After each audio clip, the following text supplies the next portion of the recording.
let's see if this is going right now. Should be. You title it, all that fun stuff. Welcome into the stream, guys. If you are already here, I doubt anyone's already here though.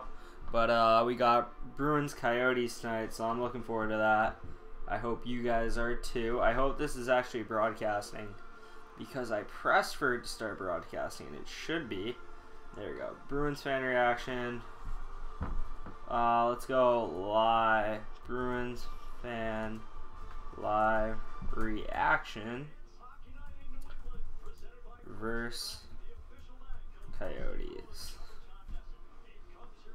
Yeah, that should be good. Not hearing myself. Is this gonna work out good? Yeah. How do you hear me, Joseph? It's good to see you. Sound good, quality good, all that. Let me know in the chat. Let me know in the chat if you can hear me well and all that. What's up with me? Finals are killing me. I had my first one today. I got projects due. I got everything. Don't forget the title. Is it updated? I thought I did just update it. You check that? It should be updated. At least I hope it is. Yeah, you gotta, I wrote down a few notes here. You know, come prepared to class. You know, that's how I am. There's a few things I want to talk about when we get a few more people in here. But for now, the lineups, you got a really stacked first line right now for the Bruins, which you got Marchand, Krejci, and Pastrnak. But then the second line, like $1 million, too, if you could predict this as a second line at the beginning of the year. Colby Cave, Joakim Nordstrom, and David Backes. Not really an ideal second line, but, you know, we beat the Leafs and, you know, we beat the Senators. So as long as we keep winning, throw out what you got, I guess. But, yeah, David Krejci is so good offensively to the point where, like, the line should produce similar to what the first line was producing with Bergeron. I'm going to get ready for the Caps on your stream because I feel like this is a must. One sec. My chat on my screen is messed up. There we go. Must win for the Caps. For the Caps playing. I'm so out of the loop with everything that, like, isn't about, like, the Bruins or my schoolwork at the moment. Who they got? Detroit. We're the Caps in the standings right now. That makes you feel that's a must win. Let me check that out. They got 3 points on Columbus, but I can see why you want to win. I get that. I get that. You want to keep that gap. I understand that. Completely get that. But then the third line for the Bruins. I'm going back to the lines here since I was talking about the Red Wings. Yeah, I think you're a little delayed or something. But Donato, Jakob Forsbacka Karlsson, and Danton Heinen. That is a very young and iffy line. I'm going to be very interested to see how they play. Then you got the fourth line of Jamel Smith, Sean Crowley, and Chris Wagner, which is a decent fourth line. Krug and Carlo are the first pair. Grzelcyk and McAvoy the second pair. John Moore and Steven Kampfer the third pair. And Tuukka Rask for the Bruins tonight. I'm tempted to just skip over the Arizona Coyotes lines for the pure fact that there's a decent amount of people I don't know beyond the third line. Oh, actually, I think I know everyone in their top 9. I just don't know their bottom line, I guess. You got Lawson Kurz with Nick Schmaltz and Clayton Keller on the first line. That's a capable first line. Dempats, yeah, Dempats got the dick in the last play, and that wasn't good. That Kenyon Drake play, man. And then you got Gronkowski's like ogre ass chasing him down from behind, and he's not catching him. He's not catching Kenyon Drake. That was brutal. It's brutal. And the Patriots had so many opportunities to like grab that game by the balls, and they just didn't. That was frustrating to watch, man. That was really frustrating. I had my jaw was literally on the floor. It was insane because like now we don't have a shot at catching Kansas City really, to the point where we're playing for the bye, but at the same time, if we go to Kansas City, that's going to be a lot harder to win than if it wasn't Gillette. Edelman did good for me in fantasy though, so you know, wasn't all bad. But Second line for the Coyotes, Richard Panik, Derek Stepan, and Christian Fisher. Not bad. Second line, I believe it's Nick Cousins, right? Yeah, Nick Cousins, Brad Richardson, and Josh Archibald. Don't know much about Archibald. I think I've seen Cousins and Richardson play. The fourth line, okay, if you've seen any of these guys play, I'm not even sure if these guys were in for the last game versus the Coyotes. You got Michael Bunting, Mario Kemp, and Connor Garland. I don't know anything about those guys, but yeah, on to the defense, which for the Coyotes isn't as bad as you would think, to be honest. I think their forwards is really what's holding this team back. You got Oliver Ekman-Larsson, stud. Ilya Lyubushkin, who was solid in the last game we played against the Coyotes. Alex Goligoski and Nicholas Hjalmarsson, not a terrible second pair. And then, can't see this one because my screen's up, but Jacob Chikrin, young guy, and Jordan Osterley. So, yeah. We're definitely I think we're still the better team on paper, even with all the injuries, just because of our defense. I like Rask over Kemper. Our first line is way more talented than their first line. So, if things go the way I think they should, we should definitely pull out a W here. But, yeah, sometimes it's not how it goes in hockey, but, you know. Still waiting for some people to get in here before I start talking about what I really want to talk about in the game. But, I can wait a little. Chara and Bergeron are skating in at practice, so we got that, too. Doing a tribute for the fallen firefighter from Worcester, Mass. It's sad. You know, firefighters, they're selfless, man. They really do a lot for people, and they don't get a lot of praise. Feels like the only time you hear about them praised is when they die, and that's kind of sad. Personally, don't know any firefighters, to be honest.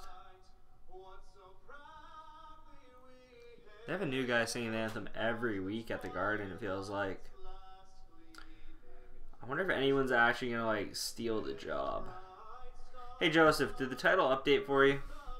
Just curious. Also, where does this even appear on my channel?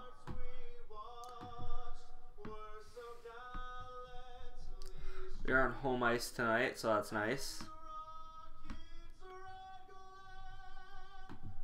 This guy's got a good voice, I won't lie.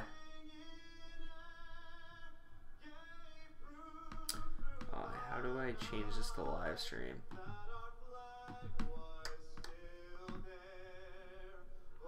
Don't know how. No, Joseph. Does my stream appear? Yeah, it did. Okay, that's good. That's good.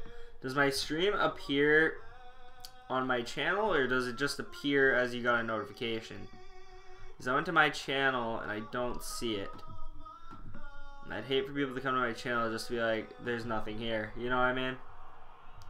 Let me try this way. My channel. Should be the first thing that's there, and it isn't. That's mad annoying. I go to my channel. I don't want to see it as myself. Returning subscriber. I want to see what they see. Okay, so it does have my channel. Okay. It just was different for me since I'm the controller of the page. So yeah, it is the top thing. It is. Okay, that's all I wanted to know. Now we're ready for the game. I didn't get to live stream the last two because of schoolwork, and I had plans with friends on Saturday. And I apologize for that, but you know, that's life. You're not gonna be able to stream for every game. I watched both games though. I watched the Senators game live. It's just I had homework, so I couldn't do that one. And I watched the Maple Leafs game today. Actually, I saw the highlights on Sunday, but the game on Sunday, along with homework and hanging out with people on Saturday, maybe not get around to that today. I have an NHL TV, so I was able to see that. I watched it after my final today that I took, and it was really fun to watch, to be honest. McAvoy hit though. Man, Hyman, that was bad. He deserved those 2 games. He really deserved those 2 games. And then you got Leafs fans arguing that Wagner should be suspended. And I didn't see that. I didn't agree with that. I hope people come in from Leafland to talk about that. I hope a Jeff King. I hope a Cal McCabe. I hope some of those dudes pop in. And actually, that reminds me, I have to post it live. These things are always dead at the beginning, Joseph. They really are. They're always dead. Then about 10 minutes, 15 minutes into the game, these things will start popping off, and then people will leave at the first intermission. That's how I notice these things go. But, yeah. Defensive zone face-off early. Got the Marchand, Krejci, and Pasta line out there, hoping they can do major damage tonight. That's the goal. Charlie McAvoy in the last 2 games, Toronto and Ottawa, he looked fantastic. The game against Tampa, he looked rusty. And Charlie has a thing for that. The last 2 times he came back from injury, he really looked rusty. But he's been fantastic the last 2 games. Forgot watching the game on NBC. Message retracted. Okay, Joseph. Okay, you got 2-on-1 early. Pasta. That's annoying. Pasternak had the opportunity to pass, and he chose to wait. He waited too long. What is going on right now?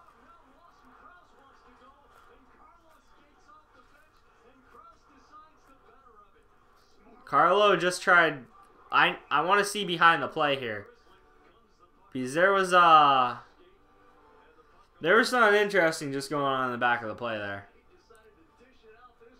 They got a camera on it? Because OEL like shit. Oh, let's see. So Krejci drops the Coyotes player. I can't see what his number is. He just holds his ground. OEL chips the puck out and then lays a hit on Krejci. And then Lawson Krause just follows Krejci's drifting body up the ice. That's the best way I can describe it. And Krejci's not going to fight. He's not going to. It's not Krejci's game. Krejci's 800 game, though, tonight. Interesting little thing there. Donato just went from the back of the net to the front of the net in a millisecond there. Donato can bottle that talent, you know, and use it properly. He's a good NHL player. He has the potential to be a very good NHL player. He's got tools. It's just about, you know, using the right tool when you need it. You know, that's just how it is.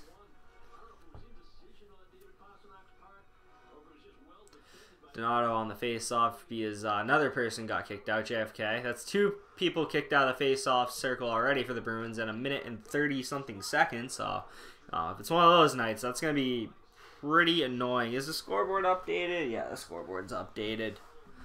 That's a good thing. That's a good thing. No, this Chikrin guy, I remember he was kind of hyped up coming out of junior. Haven't seen much of him. I know last year, a game I watched in my college dorm, early in the season, I believe it was Burmistrov of the Coyotes. I don't think he's there anymore, but Chikrin hit him up with a pass through the neutral zone. Burmistrov had to look down to receive it. And I don't remember who hit Burmistrov, but he absolutely got knocked out and had to be stretchered off the ice last year. I remember that specifically because that was just a brutal hit on a pass that should have never been made. And I can't remember who hit Burmistrov on the Bruins, but I just remember someone did. Why would someone get kicked out of face-off? They go too early, you know. That's usually what it is. You're trying to cheat. There's like specific rules. I honestly am a hockey nerd, but I couldn't really tell you because some refs are so lenient with it and some refs are strict with it. It really depends on what you get. And this guy's obviously stricter. I believe it's usually just going early and trying to get the advantage and guessing when the ref's going to put it down. That would be my guess. And you can get kicked out. And if you get kicked out twice, there's something like you can get a penalty too. I'm not a big fan of getting a penalty for stuff like that, though. That's not something I like. I'm going to share the stream on Twitter. Maybe that will attract someone like Cal or Jeff or someone who has me on Twitter. Get a few more bodies in here. I see 2 people are watching, so there's more than just you, Joseph.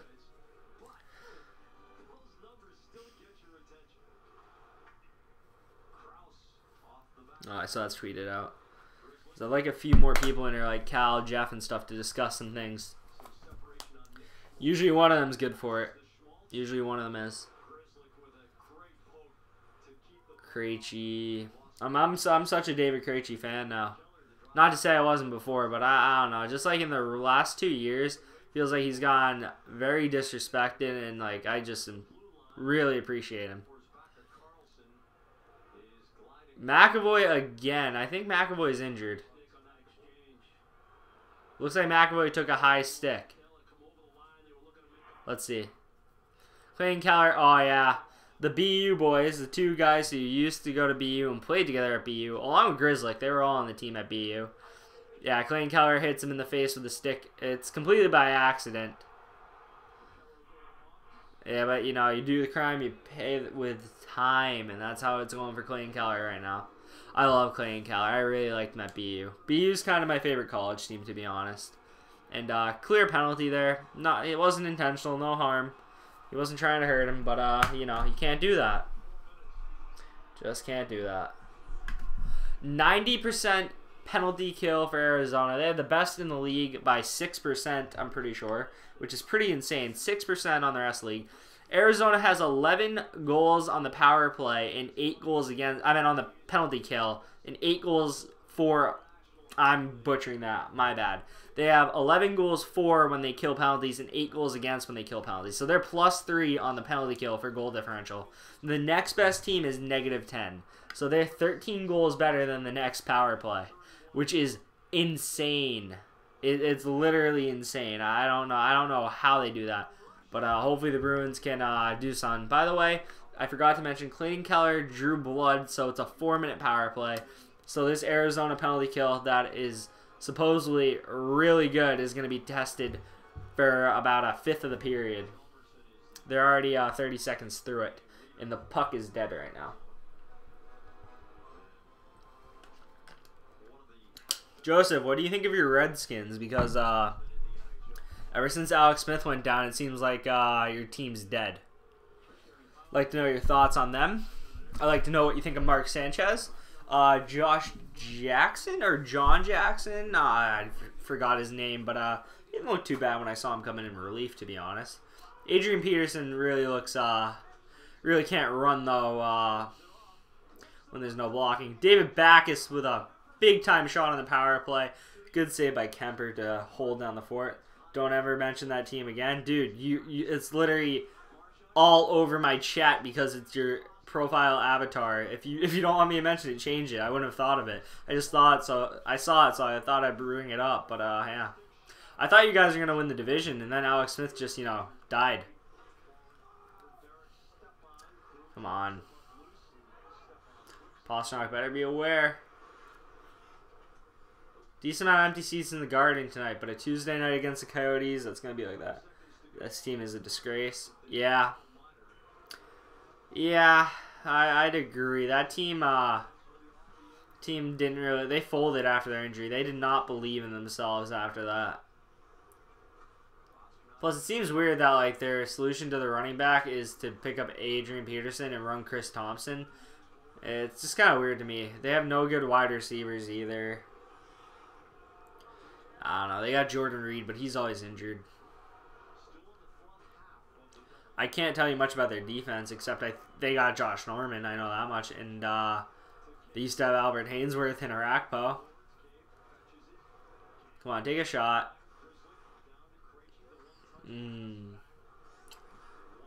So it looks like the Coyotes are just using a diamond. Okay, that's an interesting shot from the corner there. Not tipped in, though. Camper from the point. Come on. One-timer, Heinen. It's out. Oh, my God. And Cave skies it over the cage. Definitely had a chance there. Still a minute 40 on the power play. Jack Edwards just compared the size of the net that was open to a condo complex. So if you want to know how badly you missed it. Oh, come on. Come on. Come on. That's coming out. Grizzly. Come on. Get a shot. No. Come on, throw it over. There you go. Camper, put it on. Put it on. And one pass too many. Yeah, it's hard, though. It's hard. The Coyotes have such a good penalty kill, man. Big turnover there. Oh, that's bad. That's bad. And there's 53 seconds left in the penalty kill. Allowed 8 power play goals this season. Fewest in the NHL for the Coyotes. I already said that, though. I'm more up to date than Nesson. Donato bringing it around. Needs to get rid of it. Poked. And come on. Backus throws it across. 34 seconds left on the power play. This is not a great power play, but dumped down into our zone. 25 seconds. It looks like the Coyotes might get away with killing this double minor. I think they are. 20 seconds. Pastrnak leading the charge into the neutral zone. Let's go. Good cross zone pass there. And dumped all the way down, and the Coyotes touted penalty kill. Kills it off. 5 seconds. I guess I shouldn't speak too soon. Krug in the zone, and it is officially killed off. And Clayton Keller is out of the box and back on the ice. That's offsides, yeah. Carlo got there a little too late. I liked how Carlo fought Kadri, though. That was a pretty good bout between both of them. Both got good shots, and that was exciting to see. The Bruins signed someone that isn't living up to his contract. If Cal's not here, and you promised me Cal's not here, David Backus. But I don't really know what anyone expected when we signed him to that. I thought it was a bit much when we signed him to it. He's definitely not living up to that. No one really makes a lot of money in the Bruins. I guess Tuukka. People really don't like Tuukka. I don't think it's terrible. I don't think it's necessarily good, though. He makes, I think he's the highest paid player on the Bruins. Tuukka Rask. He's Bergeron, Marchand, and Pastrnak all make less than 7. Which is an insanely good deal. I actually have Cat Friendly open, but I was only planning... I have it open just in case I ever need it. I guess I need it. I usually remember this off the top of my head, but I don't want to be wrong here. Yeah, Pasta gets 6.6. Backus gets 6. Marchand gets 6.1. They don't have Bergeron's contract listed, probably because he's injured. Bergeron makes 6.8. Chara makes 5. None of the Bruins' young defensemen make anything. Torrey Krug makes 5.2, and I'd say he's solid. I'd say he's solid for that price. I don't think that's bad, especially with the offense Krug brings.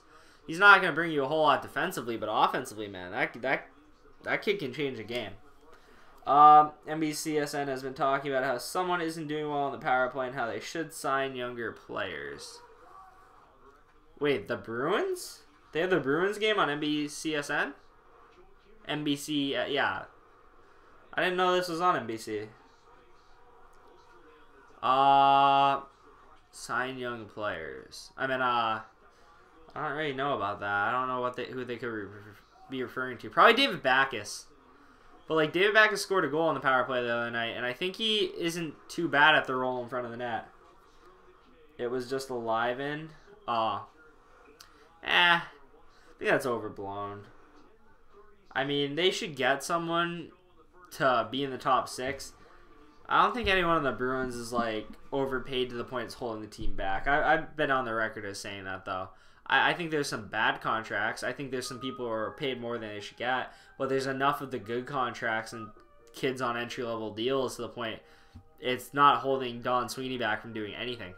He could definitely make a move. There's no reason he can't, in my opinion. Current cap space is around 3.983, so basically $4 million in cap space. If you make a trade for anyone good, you'll probably have to get rid of someone who makes a little bit of money, but it's not that hard to do, to be honest. Yeah, I don't think it's that hard. You could easily get rid of a few players. Halak, the thing that I think is the issue with the Bruins goaltending is on top of Tuukka's 7, you have Halak making 2.75, which, when you think about it, that's 9.75 in goaltenders. Which, I mean, I guess if Halak was making $1 million, it would be better. But, I mean, you really can't say Halak should be making less because he's been playing so good. But you can make the argument the Bruins didn't allocate their assets the right way by signing Halak when you already have so much money wrapped up in goaltenders. So, I think the Bruins, I think Halak's been fantastic, so I can't criticize that too much. But at the same time, you already have so much money locked into the position. And it's working, I won't lie, but it's a lot of money to have in the position. Jacob Bros are cheap owners. They always have been. They are. It's going to change, though, because NHL players are just going to demand more and more money. But a lot of the players like playing for the Jacobs, so You know, I haven't heard too many complaints from the players, and until that starts happening, until players feel like they're getting screwed over, that's fine with me, him being cheap, because as long as he's not cheap with like fans' experience and all that.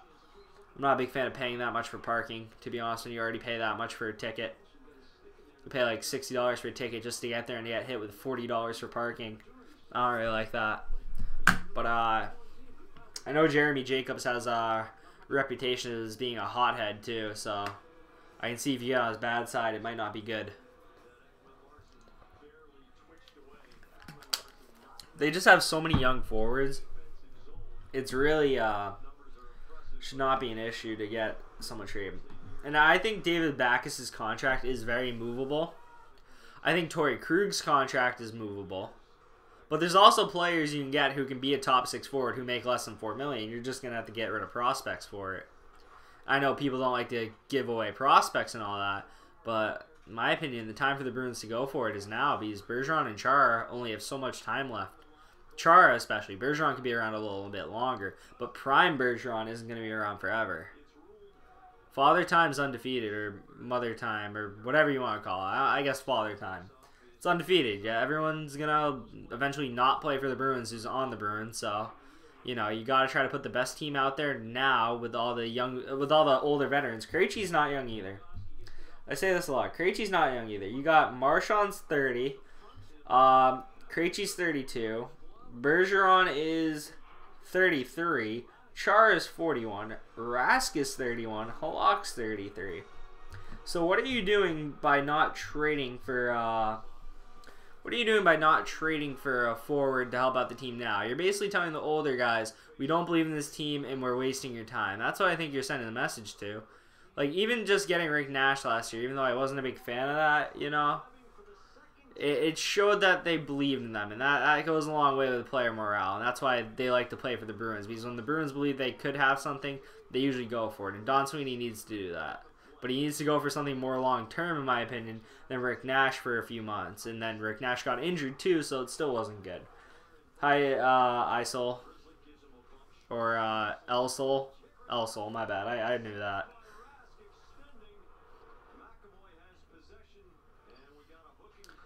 And it looks like Grzelcyk is going to the box. That's not good.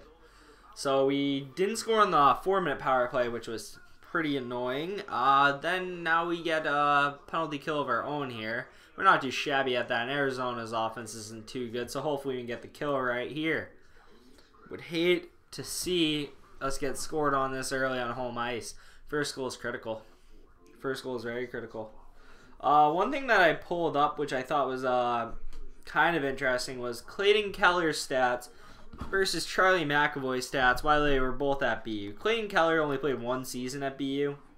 He had 21 goals, 24 assists, 45 points in 31 games played. They had that epic game against North Dakota where the glass was broken in that game by a check by a BU player, as well as the overtime goal was scored by North Dakota, then called back, and then Clayton Keller did a beautiful cross-ice feed to Charlie McAvoy, and Charlie McAvoy put it away to move on in the National College Tournament.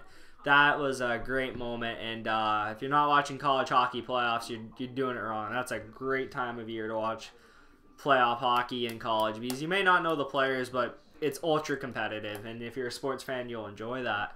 McAvoy, on the other hand, played 2 seasons at BU. I saw him play a few times while he was there. 75 games.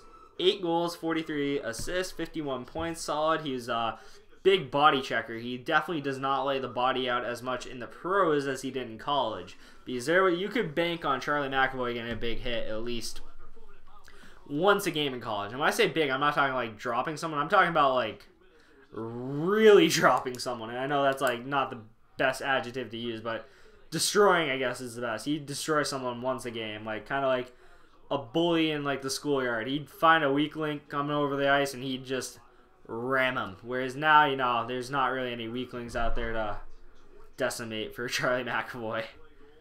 But America, yeah, go America. Even though more than half my viewers are from Canada, But you know, go America, Goligoski. Let's see who they run for this power play. It's probably the Schmaltz line with Keller.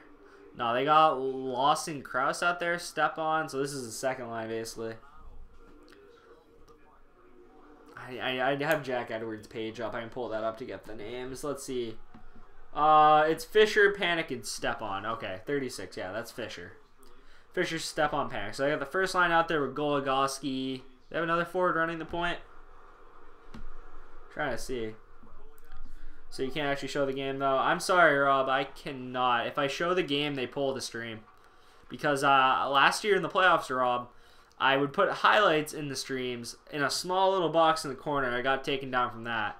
They make money from streaming games. Oh, big breakaway, though, Rob. Oh, shorthanded bid for Marchand. I believe that was Marchand. Yep. But Kemper closes the door 5-hole there. Sadly, we couldn't do what the Coyotes do to so many other teams and get a shorthanded goal. I wish I could show the game and talk over it, kind of like a commentator. That'd be cool. I draw numbers too, but NHL, hit me up with a contract, why don't you? So Rob can watch the game and I can talk over it. Rob can listen. Rob probably just dipped. That's probably why I dipped a viewer there.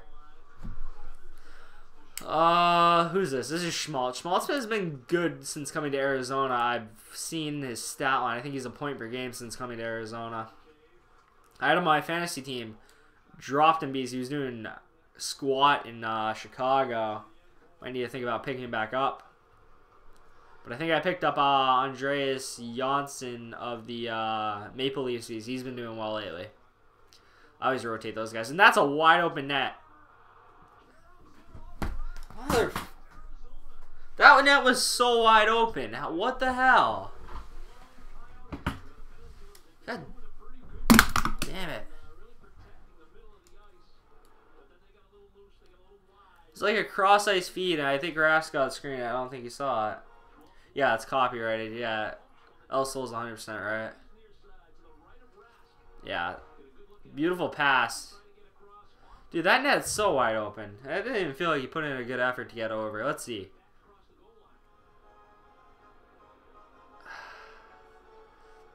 He really, like, sold that pass, though. He really thought he was shooting.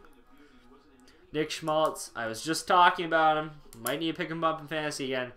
6th goal of the season for Nick Schmaltz right there. And the Coyotes are up 1-0 on the Boston Bruins. On the Bruins home ice, so that's never a good thing to see. 11-3-1 this season when scoring first for the Coyotes. Bomb from the point right there. I don't know who that was. Yeah, that's a really bad start. But the center just scored on us first, and we won. He got to his knees too early. Yeah, he really, really thought he was shooting that puck. He's on his knees all right, Butch. Shot from the point. Now Arizona, you can tell they got a little pep in their step.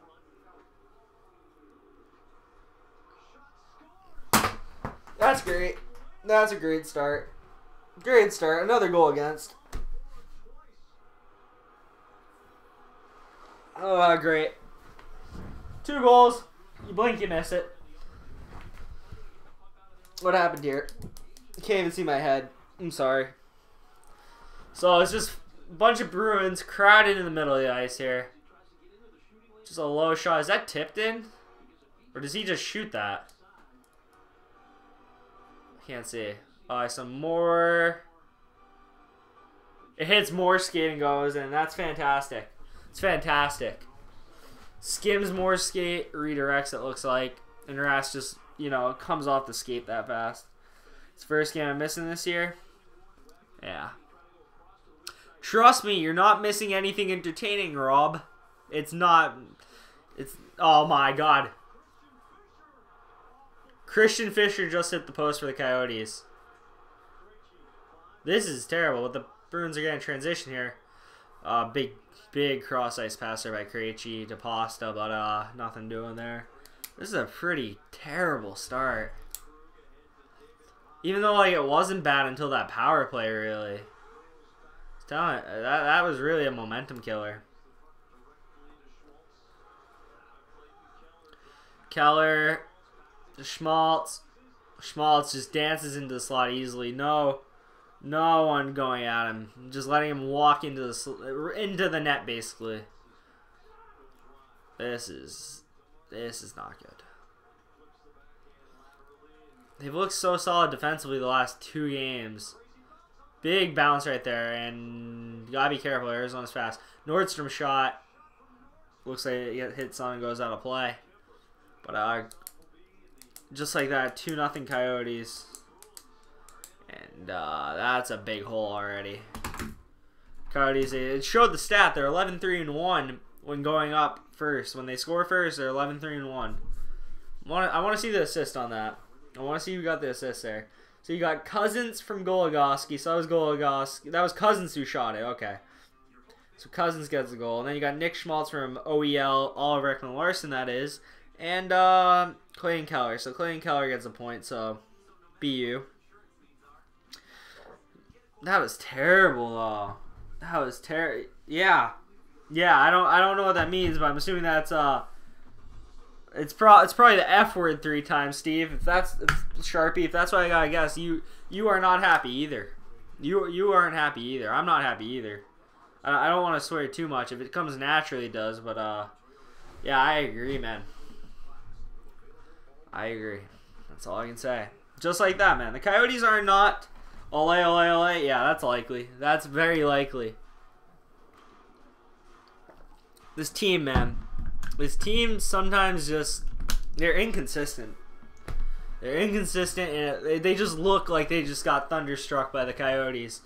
And, like, thunderstruck. I don't even know what the hell I'm saying. But they just look dead at the moment. They're just letting people walk into the slot, do whatever they want. You know, you got to protect your territory. Like Saturday versus the Maple Leafs, what did you do? You hit them, and they didn't want to go to the rough areas. Nick Schmaltz just basically skates in there, and you might as well hand him a free coupon to score on your goaltender, because that's what you're doing. It's literally what you're doing. And who was it? Was it Fisher who hit the post? He basically did the same thing. It's basically like giving out free samples at the food court right now. That's the equivalent of getting into our paint. Our crease, I guess you'd say. It's just, yeah. Yes, sir, not happy. I'm not happy either, man. Starting's important, and they didn't start, like, they started slow against Ottawa, but they only let up 1 goal. And then they, like, secured the fort after that 1 goal. Scoring chances are 6-5 Coyotes, but, yeah, the Bruins weren't terrible to begin the game. Then the Coyotes got the power play. They got their goal. You know, it happens. And then, now the Bruins look like crap. That's great. Momentum. Maybe if we sold out the arena on a Tuesday night against Arizona, we'd have more energy, but that's another conversation. And another guy goes straight in front of Tuukka, but he gets defended somewhat well. Heinen, good pass. Heinen Donato, that combo was good the last 2 games. Real good. And Kampfer straight. I'm surprised they put Kampfer back in. They were probably just tired of Lozon and Clifton, the young guys. But if this, okay, another guy goes to the slot. Backhand over the net. That's great. That's great. It's fine. It's fine. It's definitely fine. Yeah. It's not fine. I swear to God, if this ends up being another Florida from last week, I might end the stream in the second period if they're down like 5-0. Because I got things to do. I got finals to worry about. I don't want to watch this bullshit if they let up more goals and they're not putting in the effort like they did against Florida. Now I still have faith. Don't make it sound like, oh, I'm making it sound like, I'm definitely making it sound like I think this is gonna turn into something. But they look sloppy in their own zone. I still have faith in this game. I have faith. It's just I need to see something to really jump back into it. Because that really was a swift kick to the balls, man. 23 career shorthanded goals from Marchand, 0 this season. That's a cool stat, but we're not shorthanded right now, so I think it's kind of random. It's a very cool stat, though. Brad Marchand has a thing for scoring overtime winners and shorthanded goals. He always has, but more so since I went to 3-on-3. On a scale of 1 to Zach Hyman, how stupid has this game been so far? Well, the dominant Coyotes, who definitely have one of the best offenses in the league, have looked and lived up to their reputation. So, no, I'm just joking with you, Cal. It's been terrible. But the Bruins have got their chances. It's just the Coyotes have put their chances in the net. The Bruins got a 4-minute power play to start the game, and the Coyotes' penalty kill, which is filthy, Cal. If you don't know, Coyotes kill 90% of their penalties. They're 6% above the next highest team's penalty kill percentage, which is 84 by the Minnesota Wild. They have, I want to say they have 11, yeah, they have 11 goals for on the penalty kill this year, and they have 8 goals against. So if you do the math, Cal, that's +3 on the penalty kill. So it wasn't that good of an odds to begin with, but then you got to take into the fact that, oh, another player got hit in the face. David Backes is just beaming off the ice right now, bleeding out his nose. I hope that's another 4-minute power play. Don't sleep on the Yotes. Those things can eat you. Dude, the Coyotes can eat you. But I'm not sure if we're going to power play here. But I don't even know what I was talking about now, Cal. I'm all flustered. Oh! He took a skate to the face. Oh! That's right to the nose, too. That looked bad. That's not a penalty then. Is it? I don't think that's a penalty. Nah, he's not taking a penalty for that. Yeah, he shouldn't take a penalty for that. Yeah. That's just really an unfortunate. Yeah, I agree. That's unfortunate. Close shave. Nah, he took the skate blade straight, like right here, Cal. Right here. It went right there, and he just straight to the locker room. You know, you never like to see that. It was OEL skate, so, you know.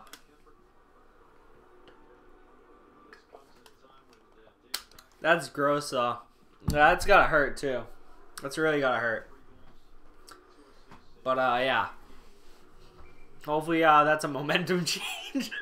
Somehow, some way, that little break got the Bruins mentality right, and we can start playing better. He will be back. Of course he will. He's a hockey player. He's going to get stitched up and come out with a cage. If he doesn't, you know, he's a bitch. No, I'm just kidding. He's not. He's not. If he has a serious issue, he should definitely stay off the ice. Definitely. 1 to 10 pain scale, that's got to be a 9. I'm wondering, like, if it's such a clean cut that it's almost like, you know, you have such a sensation that you don't feel it. It probably really hurts now that I say that. I'm probably dumb as hell, but yeah, that probably hurts. I bet it really depends where you get hit too. But yeah, I actually thought that over. That definitely hurts. Yeah, that hurts. Yeah, 9. I mean, right up there with kidney stones and childbirth, I bet, Steve. Right up there. Shot from the point. I know this Kemper guy is capable. I've seen him play before. I've seen him play well. I know he played for the Wild back in the day. Pretty sure he was on the Kings for a minute. I'm not sure. This might be his second time with Arizona. For some reason, I remember him being with Arizona before this. I. Cool. I may be ghosting for a while here. Got a final paper that I'm working. Dude, it's that time of year, man. I've been doing a ton of papers, too. That's why I didn't stream Sundays, because I had papers. Really Spanish guy here. But, Darcy... oh, I'm just... yeah, I don't blame you, Steve. I do not blame you. I'm really wondering what that translates to in Spanish. I do not know. 9 out of 10 times when you go into a hockey stream and you start typing in Spanish, I won't know what you're talking about, and neither will the most likely generic white dude talking about hockey. They usually won't know. Carlo, come on. Bruins have looked solid 5-on-5.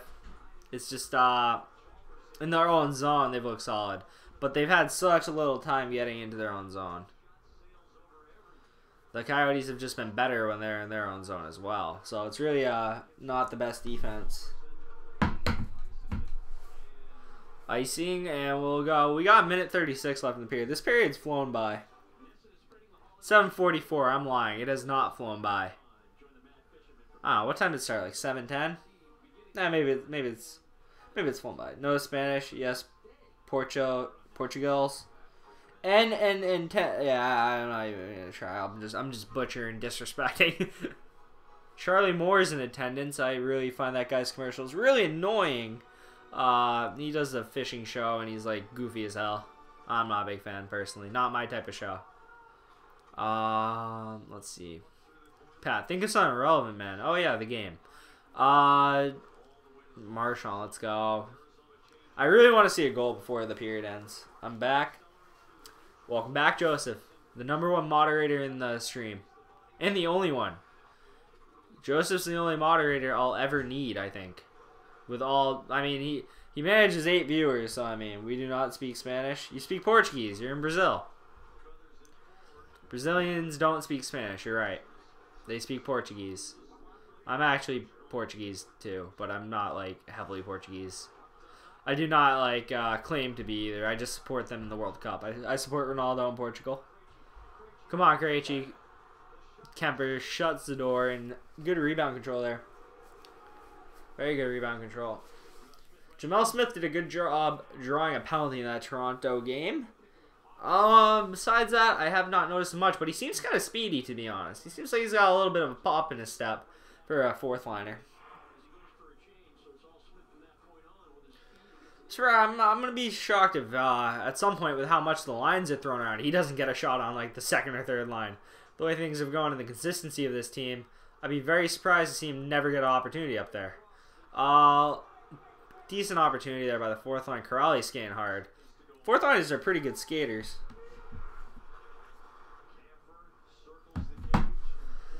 Camphor leading the rush. Wow, Camphor's really skating out there.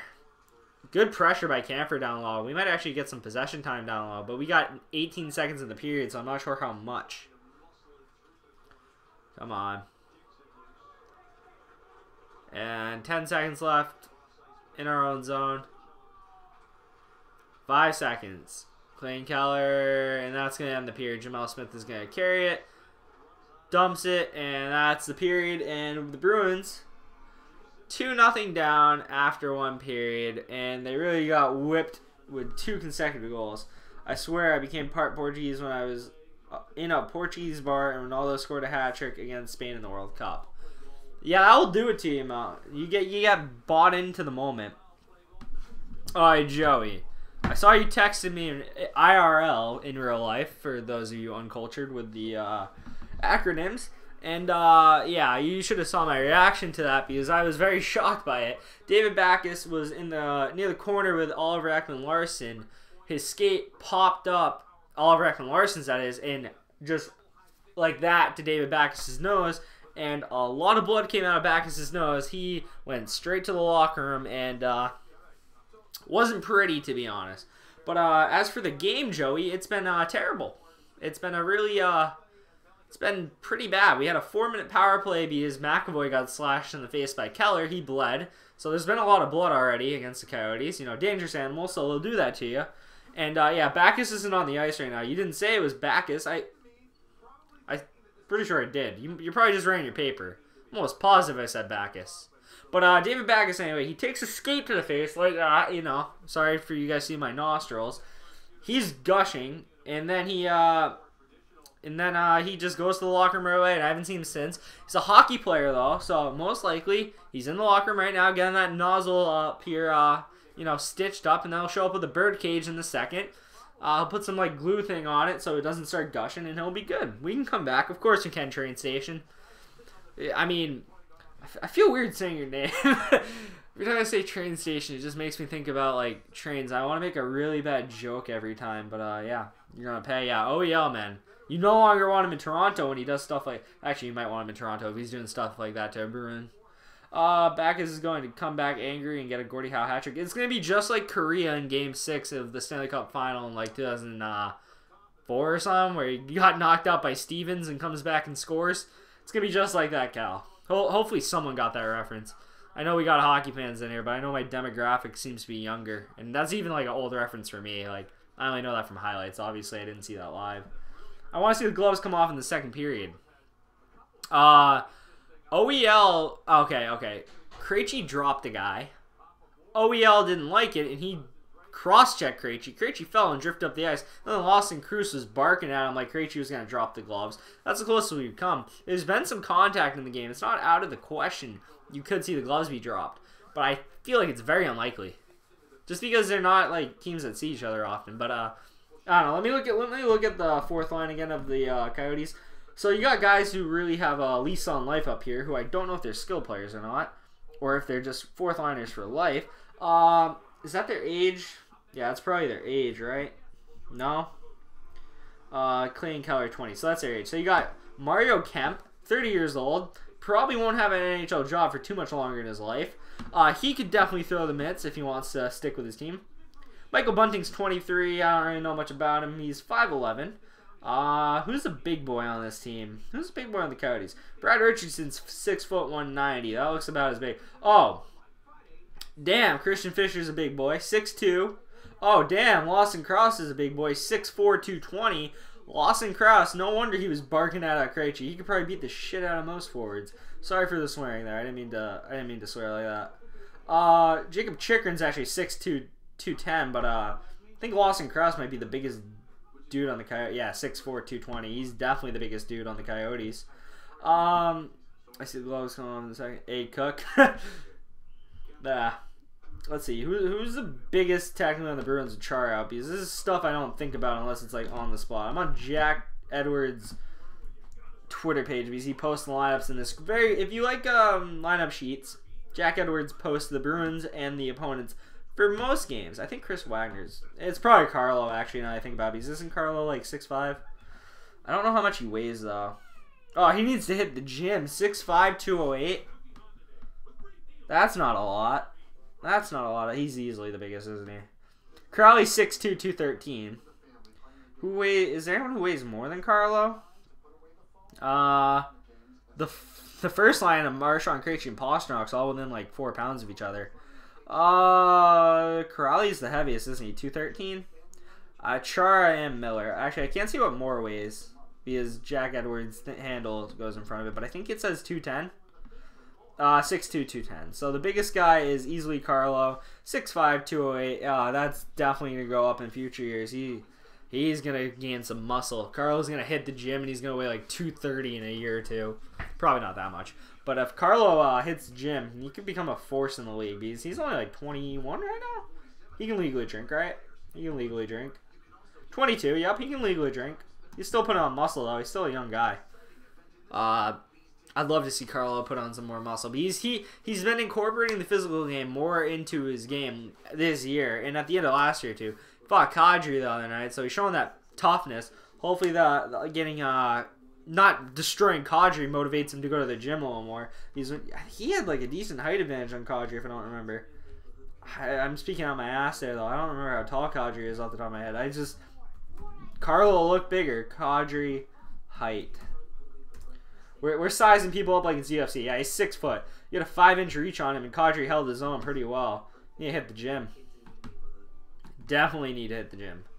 I had stuff I was going to talk about at intermission, and I just went off on a whole tangent there. But you go with the game. Who's this? I don't know who that is on the intermission. Did I not write stuff down? I meant to write stuff down for intermission. I'm trash. Let's see. Okay, if you're here, I've been wondering about Bruins trade rumors because if you've heard, the Bruins, not that.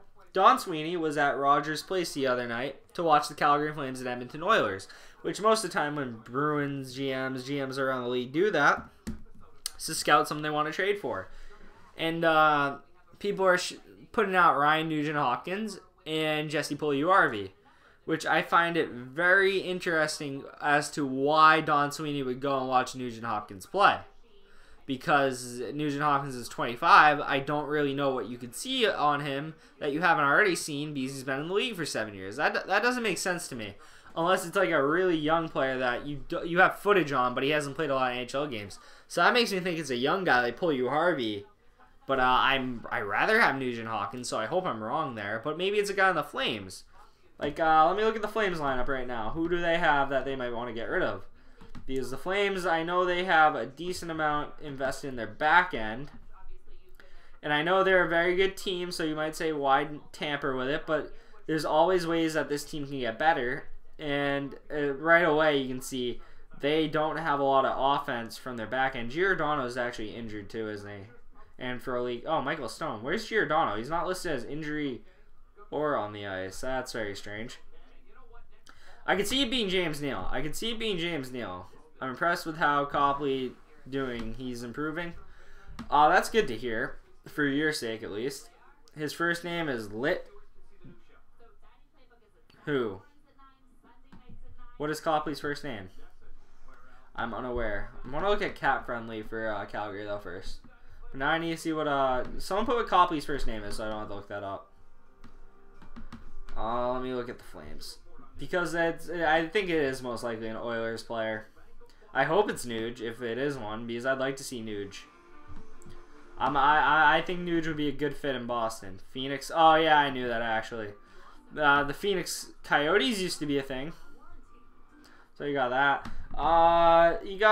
James Neal makes 5.75 for 5 years. So actually, I wouldn't want it to be James Neal. Elias Lindholm is someone who would be a very interesting target. Don't think they want to trade him. Sam Bennett probably not. Mark Jankowski, Matt Tkachuk would be a pipe dream, but that's not gonna happen. I'd really like Tkachuk. Giordano, Hannafin. I don't know. Maybe they want to package some of these younger defensemen who they think would be good for maybe one they think would be more good, like Giordano, Brody. Because even though the Bruins are strong in the back end, you can always improve. And I feel like there's a deal there. Who am I to say not to go for it if you get a good deal? My guess, though, is he was looking at Puljujärvi with the idea that he could look at Puljujärvi and Nuge and see what he likes. But I really find it weird mid-season that he would go to see just Nugent Hopkins just because of how much tape there already is on Nugent Hopkins. I feel like it's just him going to see a game, to be honest. He wants to see around the league, you know. He got some friends, maybe some management. Maybe he was going to talk to Chiarelli, not necessarily see.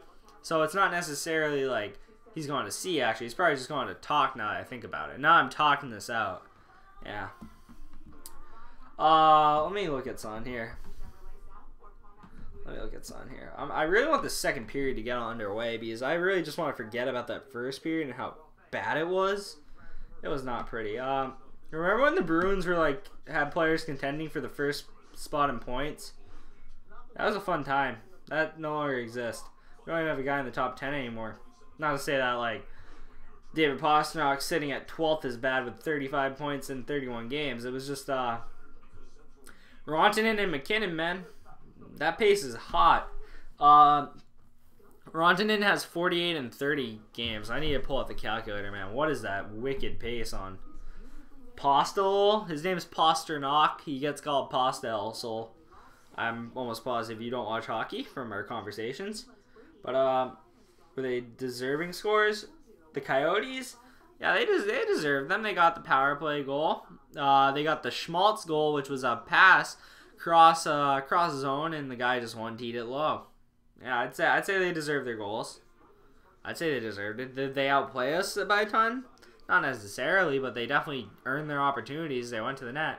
Shots were 12-7 Bruins. Scoring chances were 6-6. I just thought the Coyotes' scoring chances were better. And they both happened back-to-back. It was really just a big slip up there. I went to look at something on my phone, and then I completely forgot. Oh, my calculator. I wanted to see what he was on pace for, Rantanen. Who won the first period? I mean, it's obviously the Coyotes. They have 2 goals. They went to the net hard. They drove the net. They killed off their penalties. You know, that's how they did it. That's why we have more shots and more score and the same scoring chances because of our power play. But the Coyotes killed it off. So those stats don't represent how the game actually was because of the. How many minutes were there on the penalty kill? 6? Let me check right here. Let me see. Credited. Where are the penalties? Penalties are not loading. There. Wow, ESPN's trash, man. No penalties. I clearly saw penalties that period. F off ESPN. Anyway, 48 divided by 30 is 1.6. So right now, Rantanen of Colorado or Rantanen or whatever. He's got 1.6 points per game. If you times that by 82, he's on a pace for a staggering 131 points.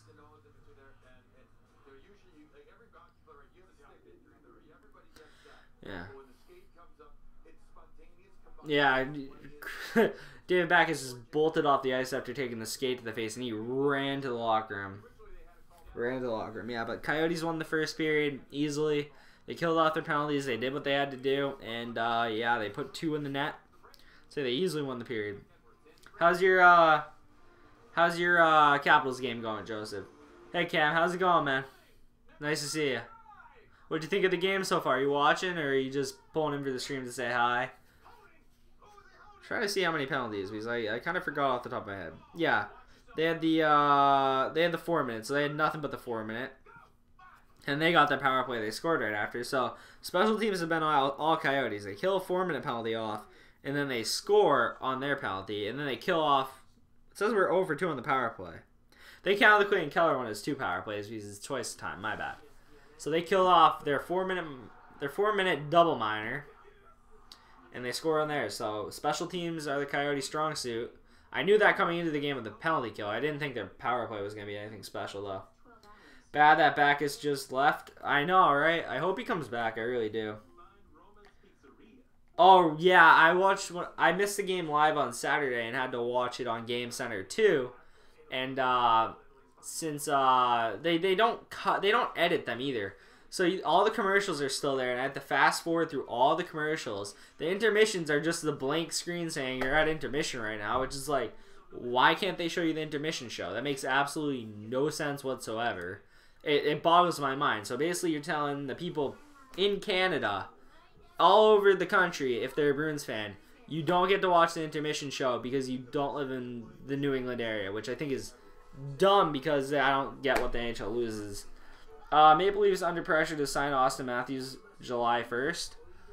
Are they? Are they really? I mean, they could just wait till December 1st next year as well for him. I mean, you only lost William Nylander for 3 months.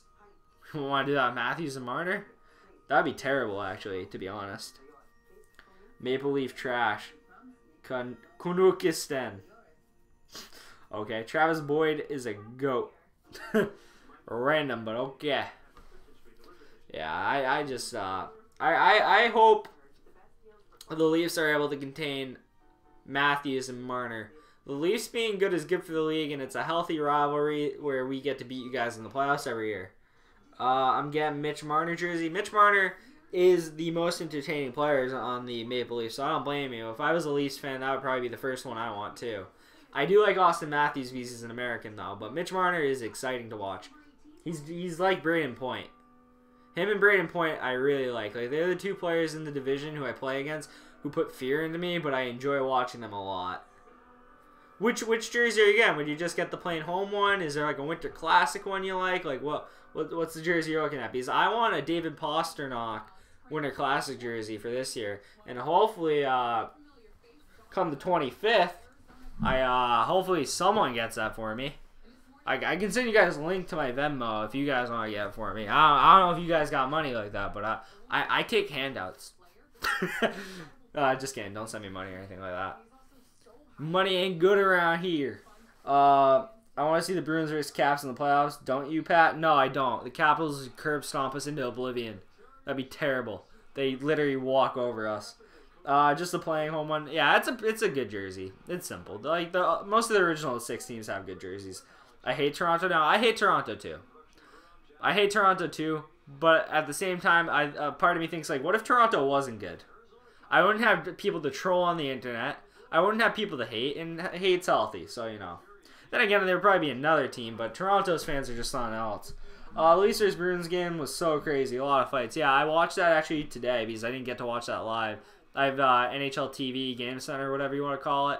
They literally black it out for 2 days, so you can't watch the game till 2 days after. So I didn't get to watch that thing till today, and it was pissing me off because I heard about everything happens when I miss a game, literally, except for I missed the first period in Nashville, Boston earlier this year. That's literally the only 4 periods I think I missed from live hockey this year. For live Bruins hockey. Actually, I DVR'd a few games. I'm a liar. But those are the only things I missed for extended periods of time. And I didn't miss anything in the Nashville one. But I missed quite a lot by missing the Toronto game. But I saw it today. I saw the Wagner hit on Riley. I saw the Hyman hit on McAvoy. I talked about that earlier. I talked about that in the video on my channel. So if you want my opinion on that, if you're a Leafs fan, you're not going to like my opinion on the Wagner hit because I thought that was a good open ice hit.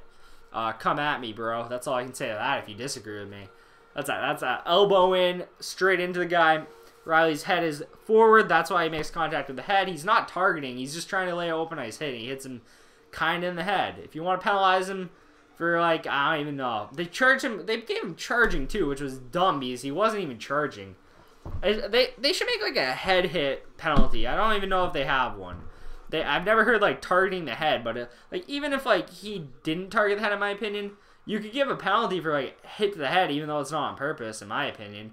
But I feel like they just need more set guidelines. Because obviously you don't want to see Riley getting hit in the head. But at the same time, Wagner is just trying to lay an open ice hit, in my opinion. He's trying to respond to the Hyman hit, of course, yes. I don't think he's trying to injure him, though. Like, Hyman's hit looked like it was trying to injure him. Hyman's hit, there's no place for that. It's from the blind. Wagner's hit straight at him and straight through him. And I think just it's where Riley is that makes it look worse, and it's the speed of the play. Fights are awesome. Fights are awesome, and they can really be an exciting moment. And one of my favorite moments would have been Jimmy Howard versus Tuukka Rask, but the refs held them apart, which pissed me off. He ain't wrong. They are awesome. Yeah, they are. They are. They should legalize fights in hockey. They are legal. It's just you get 5 minutes in the penalty box after Elsel. Especially when goalies go at it. Dude, Howard and Rask both wanted to go at it, but that freaking zebra held them back, and that was frustrating. So frustrating. The Bruins are in the offensive zone, by the way. The second period has started. I'm a terrible host. I should have told you. Let me pull that scoreboard right up. This scoreboard just has not updated. I am a trash host. Let me update that. Give it a little refresh. Scroll it up. Apparently, ESPN scoreboard. Yahoo's website was completely down. So, I don't have the updating scoreboard. Yeah, my opinion on the hit Hyman did. I just got to say, Hyman went too far. He didn't have to hit the Bruins player. Sorry if I don't know the names, but yeah, Hyman did deserve to be suspended. Yeah, it's all good. You don't need to know the names. I mean, at the end of the day, you can say, oh, McAvoy's like one of the Bruins' best defensemen, so he hit him. Sure, but at the end of the day, I feel like Wagner, if he gets it like that, let's say Danton Heinen takes that hit and not McAvoy. It's not a star player coming off injury, but it's still the same bad hit. The name doesn't matter. That was a dirty hit. Obviously, you don't like to see Wagner hit Riley in the head, but I don't think Wagner really had anywhere else to hit him just because of the way Riley was positioned. That's just my opinion. Unpopular amongst Leafs fans, of course, but, you know, I don't like seeing your guy take a shot to the head, though, if that makes you feel better. I don't like seeing that. I like to see everyone healthy. Sadly, the reality of the sport, though, is it's so fast that sometimes people are going to get injured. Kind of like David Backes taking a skate blade to the freaking nose in the first period. That was brutal. That was so brutal. I haven't even seen or heard if he's back, to be honest, because I talk so freaking much. I don't hear the commentary. Terrible with that. I literally just use my eyes. I can hear the skating better than I can hear Jack Edwards, so maybe that's a Nesson thing. It's amazing how good sound technology is, to the point you can hear like every stride, every little like stop and go. Good pass by McAvoy. McAvoy was fantastic this weekend. I can't say that enough. He's fantastic. He was rusty in the game when he came back from Tampa, but the last 2 games, man, that's an elite defenseman in the NHL. I mean, if you watch, you know, that's an elite defenseman. In the making. Obviously, consistency is still a thing, but you can tell he's got all the tools in the shed. Caps got 3-0 league. Good for you. Good for the Caps, you know. Hopefully they somehow fall on a seed that isn't against us. I want to beat the heck out of Hyman. Yeah, I wasn't happy with that either. I wanted to throw something. It was absurd too, because like he must have like there has to be a part of him that knows he isn't gonna get away with that in the moment. Bergeron and Char are both injured, but they both started skating today for the first time. Bergeron's got a shoulder injury, and it is technically possible Bergeron could miss the whole season if it requires surgery. Char's injury, I believe, is lower body, if I'm not mistaken. Why is that slipping my head? I'm going to type in Roto World into my laptop to get it for you, so I can get the official NHL update from Roto World, which Roto World, if you want injury reports, is the best place to go. No sponsorship on that. You can see I got like 6 viewers or something, so why would I sponsor anything? No one's paying for me to promote their shit. Sorry to swear again. Gotta stop swearing. Gotta stop apologizing for swearing. Anyway. Zdeno Chara has resumed skating per coach Bruce Cassidy. Chara's been skating on his own, and the team doesn't have any other reports Due to MCL. So yeah, it's lower body. It's leg. It's leg.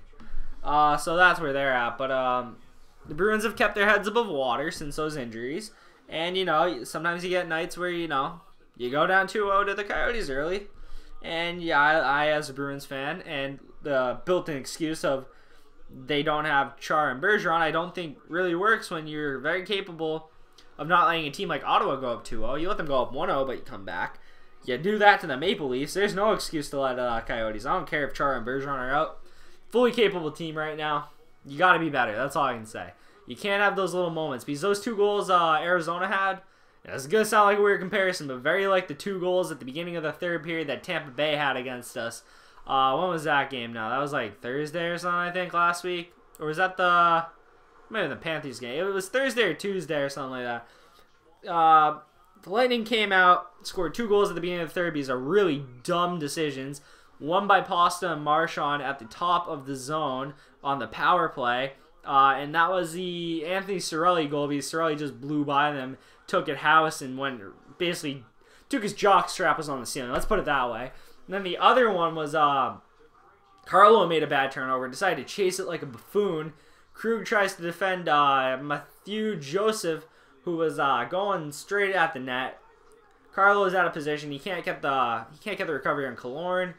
And the pass goes right through Krug's ankles, straight to Matthew Joseph, and Matthew Joseph puts it straight through the legs of Tuukka Rask. Hey, Alex, DC Sports Addict. Nice to see you subscribed. How's it going? Have you been lurking? Have you been in here? Or like, did you just pop in and subscribe instantly? Because I love you either way. Let's just put it at that. You deserve 1K subs because you're so good at talking to your fans and explaining the game. Thanks, Wolf. I appreciate that. 10K. Hey, let's not get greedy. I'm good with my 169 that I have right now, which is a very nice number, 169. And seems like get money. You gotta get the money. Yeah. Maybe one day, not today though. Not today. No, I'm just a shit poster talking about hockey. Ooh, almost a good slot opportunity there by random Coyotes guy. What number is that? 28, 29? Go back to Jack Edwards' Twitter on my laptop. What number is that? That's Kemp, isn't it? Kempe, Mario. Something. Kemper's been decent, though, since he's come back. Wow. That guy in the slot for the Coyotes, 58. Dude, when this... It's bunting. Okay. So when this 4th line comes out here, I instantly have to go back to this, like, sheet that Jack Edwards posts on Twitter. Lyubushkin with a rocket. Lyubushkin looked very solid in the last game the Coyotes played against the Bruins. I was impressed. He was a hoss. He was a big dude. Laid the body. How big is he actually? Yeah, he's 6'2", 201. Solid, decent size. Bigger than a lot of the Bruins players. But yeah. I just got here. Well, it's nice to meet you, bud. You're from DC too, just like Joseph. So Joseph is a Redskins, Capitals. I don't know if he's into the Wizards or Nationals, but you two are both DC fans. So, you know, a Boston Bruins hockey stream has 6 viewers and 2 of them are Washington, DC sports fans. Go figure. What is life? Anyway, wow, that's very weird, actually. The one day could be coming soon. DC Sports, you have to have at least 1,000 subscribers to get monetized. That's true. That's very true. And I'm sure if I do this long enough, I'll get there eventually. It might be a slow climb, but you know. It's all part of the climb. It's about the journey. It's about the journey. I'm a college kid. I can get by on $10 a week. Just go to McDonald's and get the dollar menu every day. Coyotes have one good player, that is Brad Richardson. You have to explain more as why Brad Richardson is their one good player and is on their 3rd line to me then, because that doesn't make sense. I personally am a big fan of Clayton Keller. I like Clayton Keller a lot. I also like Nick Schmaltz, but not as much as Clayton Keller. Nick Schmaltz is like I like him, but I love Clayton Keller. Clayton Keller is so much fun to watch when he went to BU. Ooh, pinball machine puck right there. And zone time's at 30 seconds right now for the Coyotes. Absolutely shoving it down our throat. And, ooh, Pasternak almost gets upended there. OEL is a very good player too, actually, now that I think about good players on the Coyotes. I was thinking mainly forwards, but OEL is very good. It looks like Pasta. Oh, that's Krejci. Might have a breakout here. Good shield right there from Krejci. I should become the president of David Krejci's fan club. I don't think I get many members to join because of his contract, but you know, I'd enjoy Krejci. I enjoy Krejci's playing the ice. Streaking. Oh, John Moore coming in on the play. Missed a little, but well, Marchand missed him. Moore did nothing wrong. Come on. Come on, Kemper with a decent poke to clear it out of space. The Bruins now have all the zone time. Shot on Kemper. Kemper swallows it again. And there is some... Marchand's tied up with 45. Back to the sheet of Coyotes random players. 45. Josh Archibald. Don't know what was going on there. Commercial break. They've been playing this Dazn commercial. DAZN. It's an acronym, I think.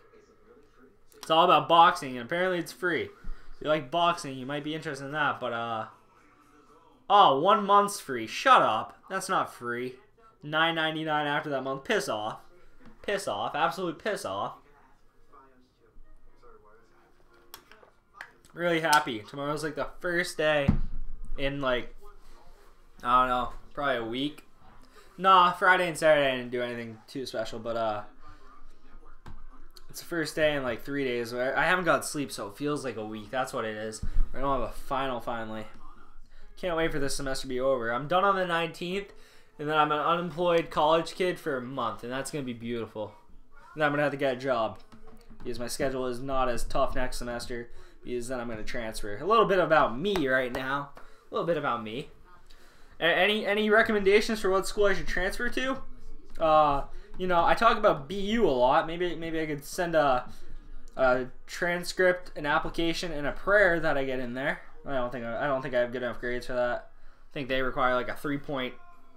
That's high point. It's different for undergrad than maybe I'll go to George Washington so I can meet up with Joseph on the weekends. Yeah, that's what I'll do. Maybe that is just what I'll do. Or is that American? There's a few. Transfer to Yale. Oh, you're geeking if you think I can get in there. No way. Wow, that's insane. Anyway. Yeah, Yale would be cool. University of Maryland. That's actually, I heard, a pretty good school. I have a friend who goes there. He actually lives down the street from me here in Massachusetts. He actually goes there. He likes it. He likes it a lot, actually. But, yeah, I was thinking going to a hockey East school. I know that's a dumb reason to pick a school, but man, I love hockey, and college hockey just gets the blood flowing, and that's something to look forward to, even if your college sucks. You know what you're getting there. You're getting some good quality, amateur level hockey. This got some good players at a lot of the universities, even some of the last. I think Merrimack even has like a player or two drafted, and Merrimack's trash. Then again, they could probably beat BC this year. They play them because Boston College is freaking terrible this year. I don't like Boston College, so I'm happy about that. Very much not a Boston College fan. Very much an anti-Boston College fan. That whole college is a joke. By the way, the play's resumed here, so if I get off track here, my bad. But Boston College is a bunch of preppy, like, white religious people, and they're all about, like, tradition, and, like, it's just terrible. It's terrible. Not to say religion's bad, or tradition's bad, but the way they shove it down your throat is bad, and I don't appreciate that. I don't. I go to the hockey game. I want to see the hockey game. I want it to be a fun time. Half their kids aren't even from Boston. Half their kids who go there don't... More than half. Like 90% of the kids who go there. Oliver Wahlstrom, I don't even know if he's any good. I mean, he's talented. He's being tried out for the USA like U18 team right now or something, like World Junior team. So he's probably going to go there. So I don't even think he's with the team right now, Steve. I think he's somewhere else. Doing better things, but he's playing for BC is awful. But, you know, like 90% of their kids aren't from the Boston area. 90% of their kids do not care about hockey. They're too much of a smart school to care about hockey. You need dumb kids to like hockey, like me. That's what you need. You need meatheads who like hockey. And not to say I'm dumb, but I'm a meathead who likes hockey. And that's what you need at a school with a hockey program. They don't recruit for hockey fans, so all their games are dead. It's much more fun at a state school like UMass Amherst, where you have the average kids who just want to have a good time and watch hockey. That's just my 2 cents on that. Plus, I don't want to hear your horrible fight song from the early 1900s That just sounds like I'm in church on a Sunday morning passing out in a pew. I just don't want that. Oh, that's a goal! That's a goal. There we go, one back. Forsbacka to, I think, Heinen. Wow, Heinen's a machine if that's him. Ex Machina Heinen. Let's go! That's very good.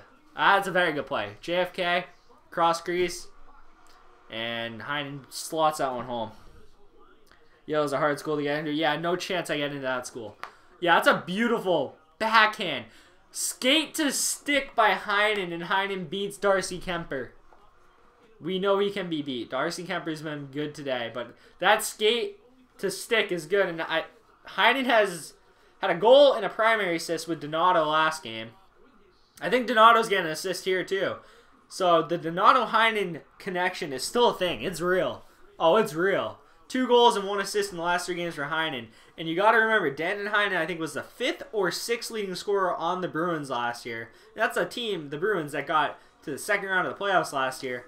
And Danton Heinen is someone a lot of people write off for all the wrong reasons. Because Danton Heinen's the type of guy, he won't do a lot offensively, but he doesn't make many mistakes defensively. And that's why I don't think he's been scratched, but he has not been sent down to Providence, which Donato and Bjork did because they do not hold their own in the defensive zone like Heinen does.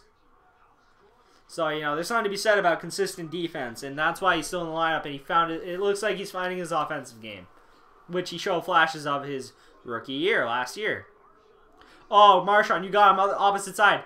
That's another one. There we go. Marchand crossed on to Pasternak. It's 2-2 like that. Coyotes strike too quick by the Coyotes. Bruins too quick by the Bruins here. And we're right back in here. Wow. Wow, wow, wow. Wow. Wasn't expecting to get this type of game. But that's insane. As a matter of fact, in any Ivy League school is hard to get into. And there a lot of the Ivy League schools, I'm going to talk about that in a sec actually. But just oh my god. Pasternak's ability here, I shouldn't even say. His recognition of the play to realize no one's going to cover me. And then he just darts to the net.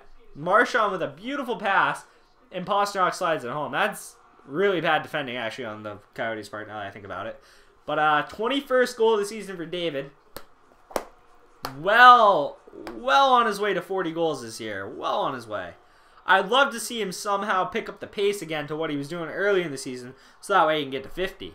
That'd be awesome. 2 goals in 33 seconds, and just like that, the Bruins have all the momentum, and hopefully we can get another one. Keep it going. As a matter of fact, any Ivy League school is hard to get into. That is extremely true, and that's why I'm not applying to any of them, because rejection is not going to happen. I'm not even bothering. I don't even want to go to Ivy League school. I went to Lesley University in Cambridge, and for a year and a half, which is right next to Harvard. Beautiful school. And it's not worth the money, in my opinion, unless you're like, obviously you get a ton of scholarships. I shouldn't say that. I shouldn't say it's not worth the money. But I should definitely say that it's not worth the money for what you get on the campus. The campus is nothing special. It's in a beautiful area. It's big. But, like, I don't know. It just isn't that fun of an campus, in my opinion. For what it should be. By the way, I'm sorry if you see my text messages. I don't really care if you see my text messages. That's about the Bruins game. That's Jack. He's like, damn, he's probably watching this game and going, what the hell is going on?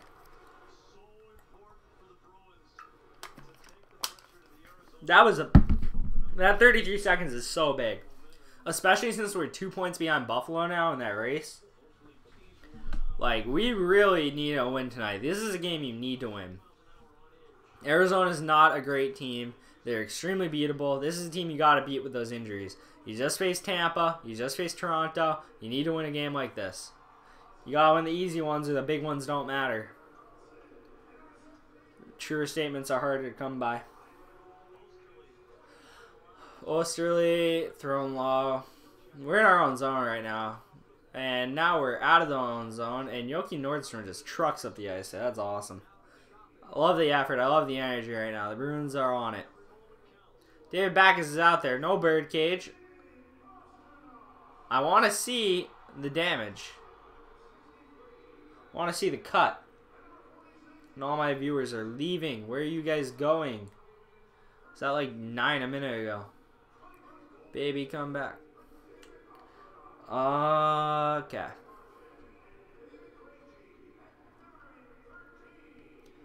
So that was Heinen's 4th of the year. That was Forsbacka's Carlson's first assist. I think he has like 3 or 4 goals.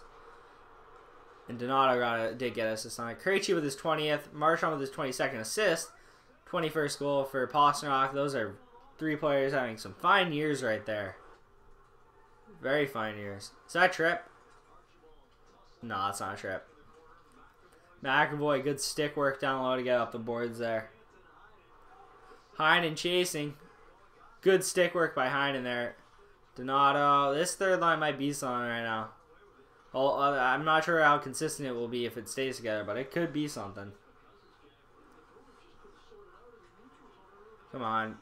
Turnover in the own zone. Krug cuts off the angle. There we go.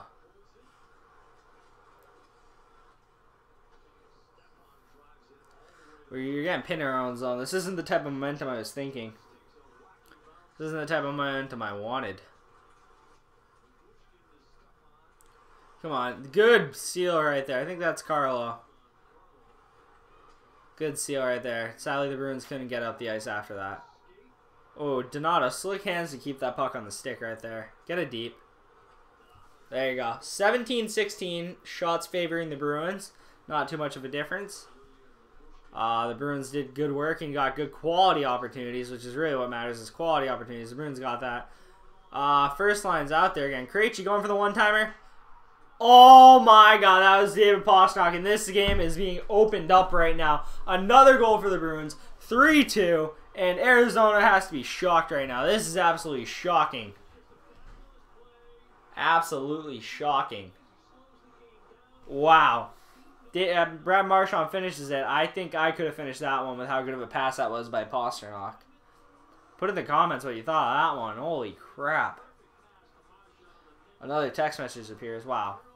David Pastrnak sells that shot so hard. You got Krejci cross zone to Pastrnak. Pastrnak fake shot, and Marchand in the crease gets the tip in, and that's insane. This is such a big turnaround right now. 3-2 Boston in the driver's seat. Momentum's going against the Coyotes, and you gotta imagine that bench is pretty demoralized right now. 3 goals in 2 minutes and 51 seconds. And I want more. I want more. Give me more. Feed me more. Come on. Schmaltz with almost a seeing eye shot there, but it was blocked. There we go. Marchand, and this is not good for the, why is Marchand down? Krejci's the point. Ooh, real high slap pass. Marchand should be careful gloving that. Grizzlick, oh. Wagner down and retrieving their own zone. 3-2. What a turnaround, though. This team's resilient. I've always known that, but I was really not feeling too good about it earlier. 7:40 in the Bruins, man. One commercial in between. Wow, one stretch of play right there. 2 minutes, 50-something seconds, 3 goals right there, and that is this scoreboard is updating live, so that's different than what I thought it was. Let's see. Immediately, there's a lot more minuses on the Coyotes. Let's see. Hits 17-14 Boston. Shots 18-16 Coyotes. I meant 18-16 Boston. Faceoffs 18-14 Boston. Penalty minutes, the Coyotes have 2 more. Use the Clay and Keller slash the face of McAvoy. Wow. Let's see. What am I looking for here? Block shots 6-2 Coyotes because we've been shooting more. Takeaways 7-3 Coyotes. Giveaways. The Bruins have given away the puck 13 times compared to the Coyotes 5, which isn't a good thing. So I guess we gotta be a little more protective of the puck. Box score. I want to see who has multi-point games right now. Obviously, no one on the Coyotes. Points. Who has multi-points? Krejci has 2 assists. Marchand has a goal and assist. Pastrnak has a goal and assist. So that line all together has 2 points apiece. That's pretty solid. That's very solid. Very solid. I want to keep that so you can see the. Let me go to IBS or whatever it is. Let me see that. Let me drag this up a little. I want you to be able to see the scores from out of town there since I got that there. And I didn't. Yeah, that should be good. He's at the top now. You can see the out-of-town scores. Hopefully, you can see the out-of-town scores. But, yeah. Wow. All of these goals were such good passing plays. Specifically the second and third. The third goal, I'm like blanked on right now of what happened again. I don't know why, but like my brain just went. I'm so tired. I'm running on fumes. It was Marchand from Krejci and Pastrnak. Oh no, that was the original. It was Heinen. It was JFK's beautiful. So they're all just such great passing plays that led to goals. That's insane though.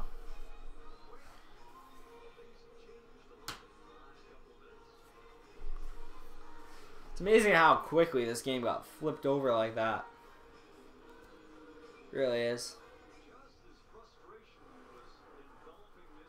It was really frustrating to watch this game because the Bruins were not playing bad, but it felt like their energy level was a little low. All it took was one goal and the team just sparked. And a part of me believed that that was the case, but another part of me was like, yeah, this is a pretty crappy way to start that can really set you back on the night. I had very conflicting feelings during that, being down 2-0, especially with how quickly they scored back-to-back.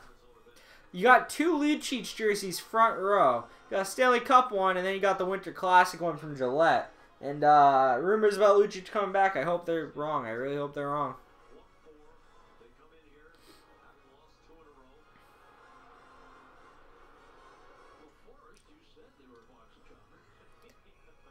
Rick Talk, it is 42, 54, and 14 with the Coyotes in his tenure.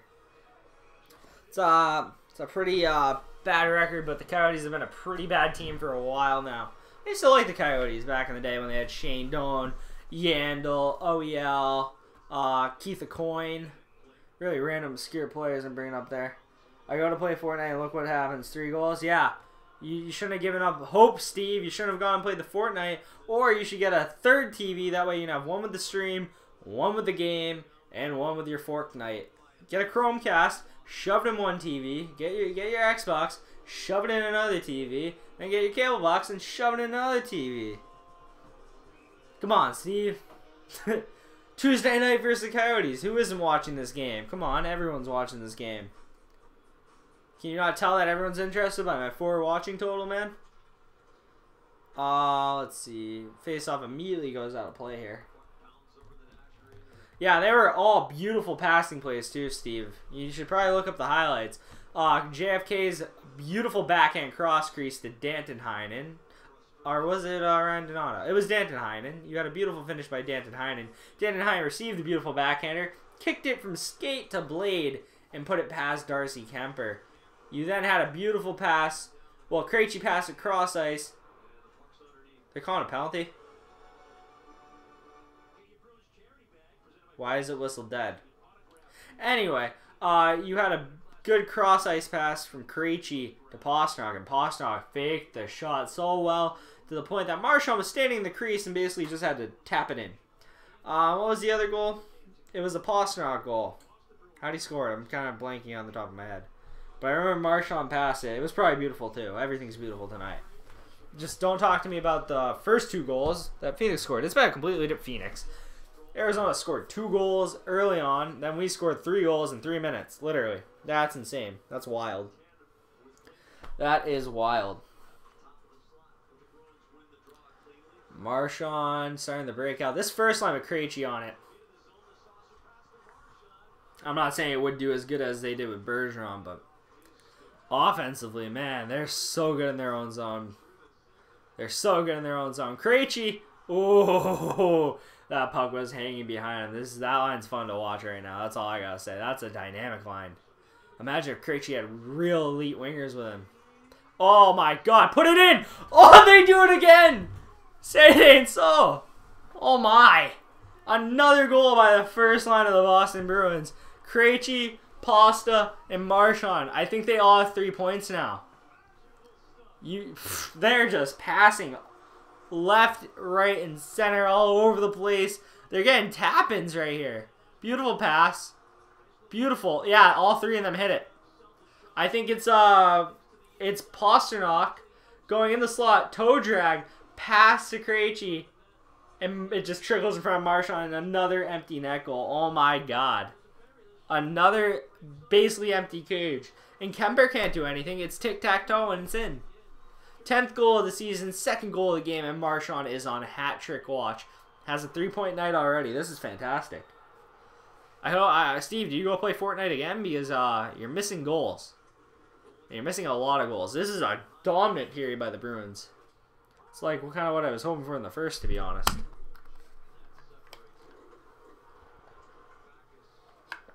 So you got 3 goals from the first line and a goal from the third line.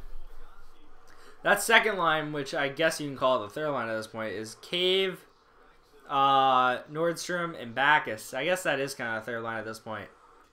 Yeah, I'm gonna call that JFK line the second line right now. They've been playing decent. They've definitely been playing decent. Oh, good play by the Coyotes player there. Good toe drag, takes it to the slot, gets a low shot. But good save by Tuukka. Garland gets taken down by Backus. Krug, let's go. He lifts it out. It's to a Bruin. It is not, but this guy's fumbling a little. Cannot force a turnover there. Carlo behind the net. And he hammers it. Wow. Straight to Wagner.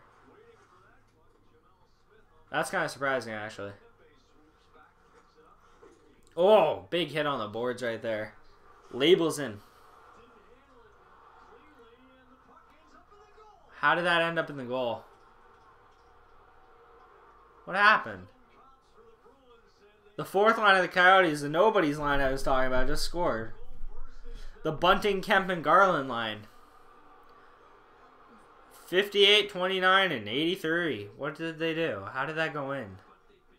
Michael Bunting, first ever National League goal. National Hockey League goal. Good for you, bud. I feel good for you. Puck is on edge, and it looks like they just forced their way in. Somehow Bunting hits it into Rask. It's like behind him. Yeah, that's a goal. So Bunting just throws it. He gets it in front. It just comes to him. He like chips it into Tuukka's like glove area. It looked like Garland, who was on the other side of him, got hit down by, I think that was Cave. Oh my god, and they almost scored another one. Oh my, it got cleared off the line there. Shot from the point. Oh my. Oh, what is this momentum switch? But yeah, that was just an unfortunate goal because that puck should be swallowed by Tuukka. Bruins get an odd man rush.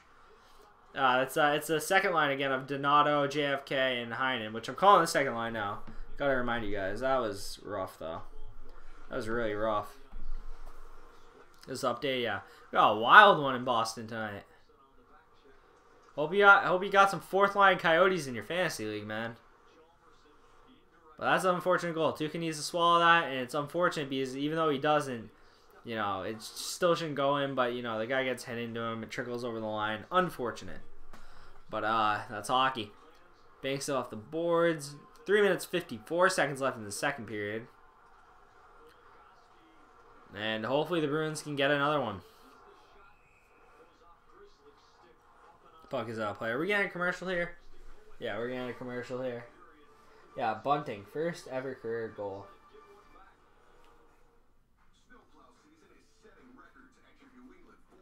Just send a text real quick.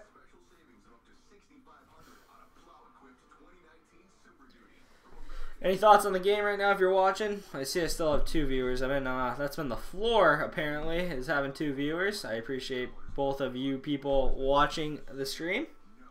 It's weird how these things fluctuate. I think a lot of people enjoy the intermission because I'm not talking as much about the game. I'm just talking about hockey. Also, some people probably gave up on the game when they went down 2-0 and they left. Showing all these cop commercials again. Let me check the scores around the league quickly. Anything shocking like this?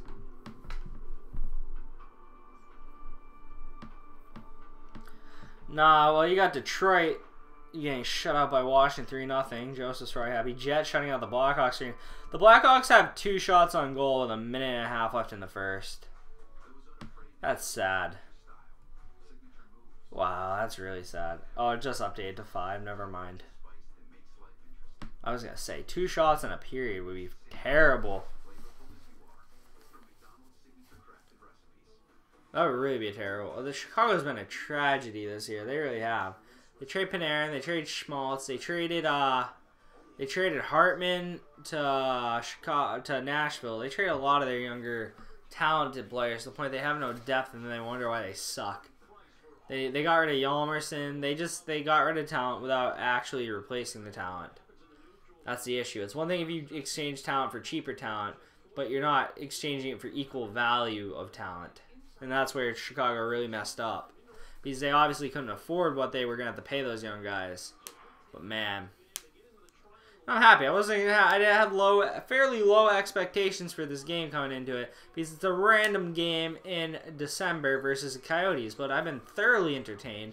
I've thoroughly enjoyed talking about it with all of you. Even though there's only 2, but there's been a lot more in here. And we all know that. If you've been around this long, you've probably been in it the whole time. Also, one of these might be Joseph ghosting since he probably got homework and all that. It's a busy time of year to ask people to watch a stream, too. You know, you got the holidays coming up. Kids my age are in finals. You know, there's so many opportunities to watch media. It's really not the best time. Once the new year passes, I bet I'll get more viewers and more people in the chat for the pure fact that people have less stuff going on, be calmer and all that.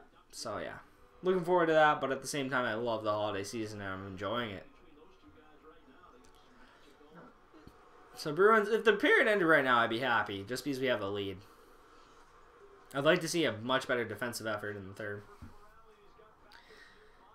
Corrali shoots wide there. The so-called second line. Bunting. They're playing the fourth line of the Coyotes a little bit more. They're bringing some energy. Come on, come on. Shot from the point. Labushkin.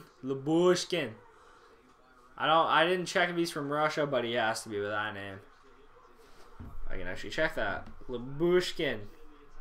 Yeah, that's Russian. That's a Russian name if I've ever heard one. Garland throws it on net.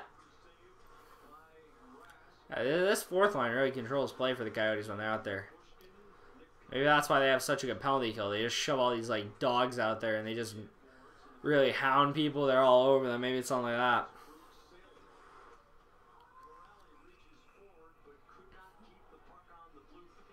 Offsides, 2:32. Corrali's heading down the tunnel. No, he isn't. He's just getting a new stick. He's got a little weird there. The last thing you need is to get a shorter bench.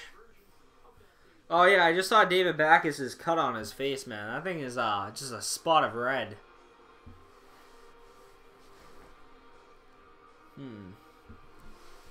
So the first line of Krejci, Pasta, and Marchand is out there, and boy, was it a good decision to put them together tonight. When you don't got depth, sometimes you do have to shove that first line all together. I really hope we can get depth. That way Krejci can get that help on the second line once Bergeron's healthy. In the Bruins zone right now, fighting in the corner.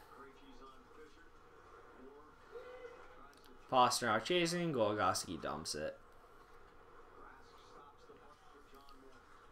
More up the boards. Moore's been solid too this year. He's been solid, and he's at a good price. Solid skater. He's really good to pair with someone like Carlo or Chara because he can get back if someone's not with the play. He's a fast skater. He can get back, and that's what I like about Moore. McAvoy's got like a very decent-sized bruise under his eyelid.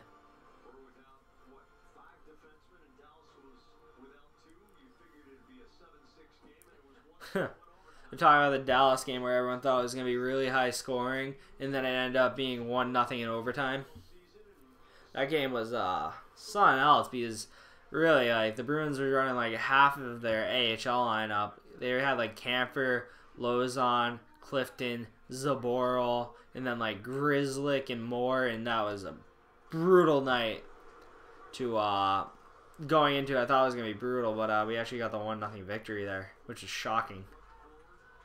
But Dallas had a lot of injuries too. That was a shocking night. This game's been wild though, man. 4-3. We came into this period 2-0 Coyotes. Bruins have a 4-goal period. They had one. Did they have a 4-goal period? No, they had a 3-goal period against Toronto. That's what it was. The third period, they had a 3-goal period. I think Toronto also had a 3-goal period in the third period. was a pretty wild third period too. And you also had the Hyman hit, you had the Wagner hit, you had the fights. Oh my god, that game was so much fun to watch. Tuukka gloves it, and we got another whistle here. And I'm either going to go over the news articles, the news of the day, or I'm going to go over some random stats at intermission. Might look into trade options on Cap Friendly too to see what I think we should get. Because I accidentally called Mark Stone Mike Hoffman in the review video I posted earlier today, and I apologize. But both wingers, they're both snipers. They both played for Ottawa. They both wore numbers in the 60s, so that's why I got them confused. And I'd really like Mark Stone to be a Bruin if that could ever happen. I know you'd have to give up a lot, but I think if you give up a lot of prospects, I think that's worth it for what Mark Stone brings now, considering I am very much in the ideology or the belief that we should try to win now. Bergeron, Marchand, Chara, Krejci, they're all not getting younger. They're all over 30. You want to win now. Do not rest on this team with a bunch of young guys and not actually apply the veterans that you need to go along with them. And I'm not saying we don't have veterans. I'm not saying the young talent's bad. I'm just saying I'd like another established scorer. That's what I want from the Bruins. I think their defense is good enough to go far in the playoffs. I think the goaltending can be serviceable, and as assuming Tuukka doesn't crap himself, I think he's capable. I think he's capable in the playoffs. I think you need another scorer, though. And I don't think Rick Nash was the guy, and I don't think Rick Nash is the guy if he decides to play. At this point, if I was Rick Nash, I don't think he would be able to come back that easily. I mean, he's already slowing down last year, and, you know, you take this much time off. It's not that easy of a sport to just walk into.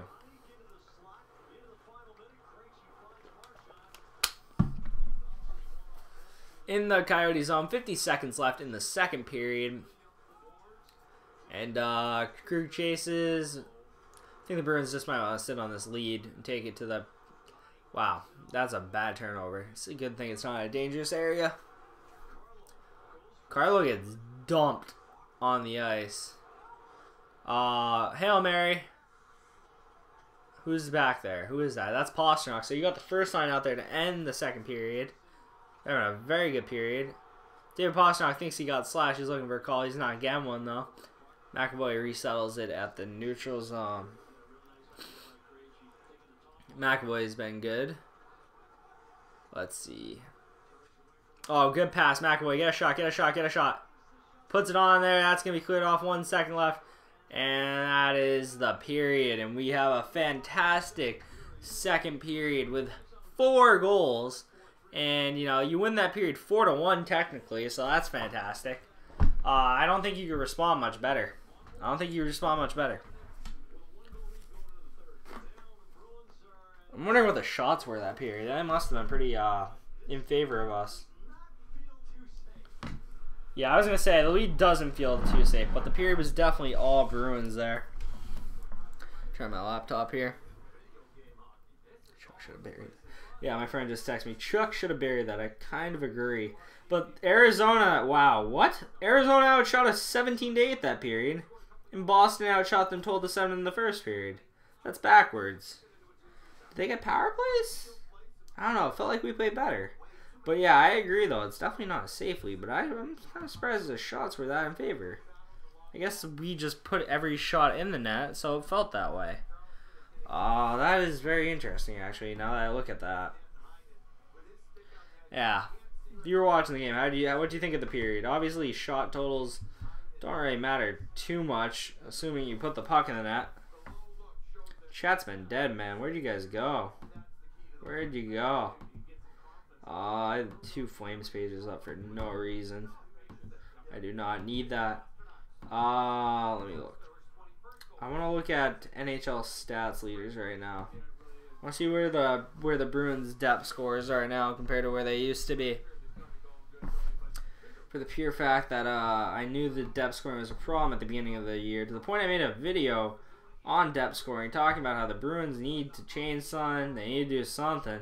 I was suggesting breaking up the first line, which, you know, at the time I think it was the right move to do. Right now I think the first line should be loaded because the wingers just aren't good enough to suit the talent that Krejci, Marchand, and Pasta have.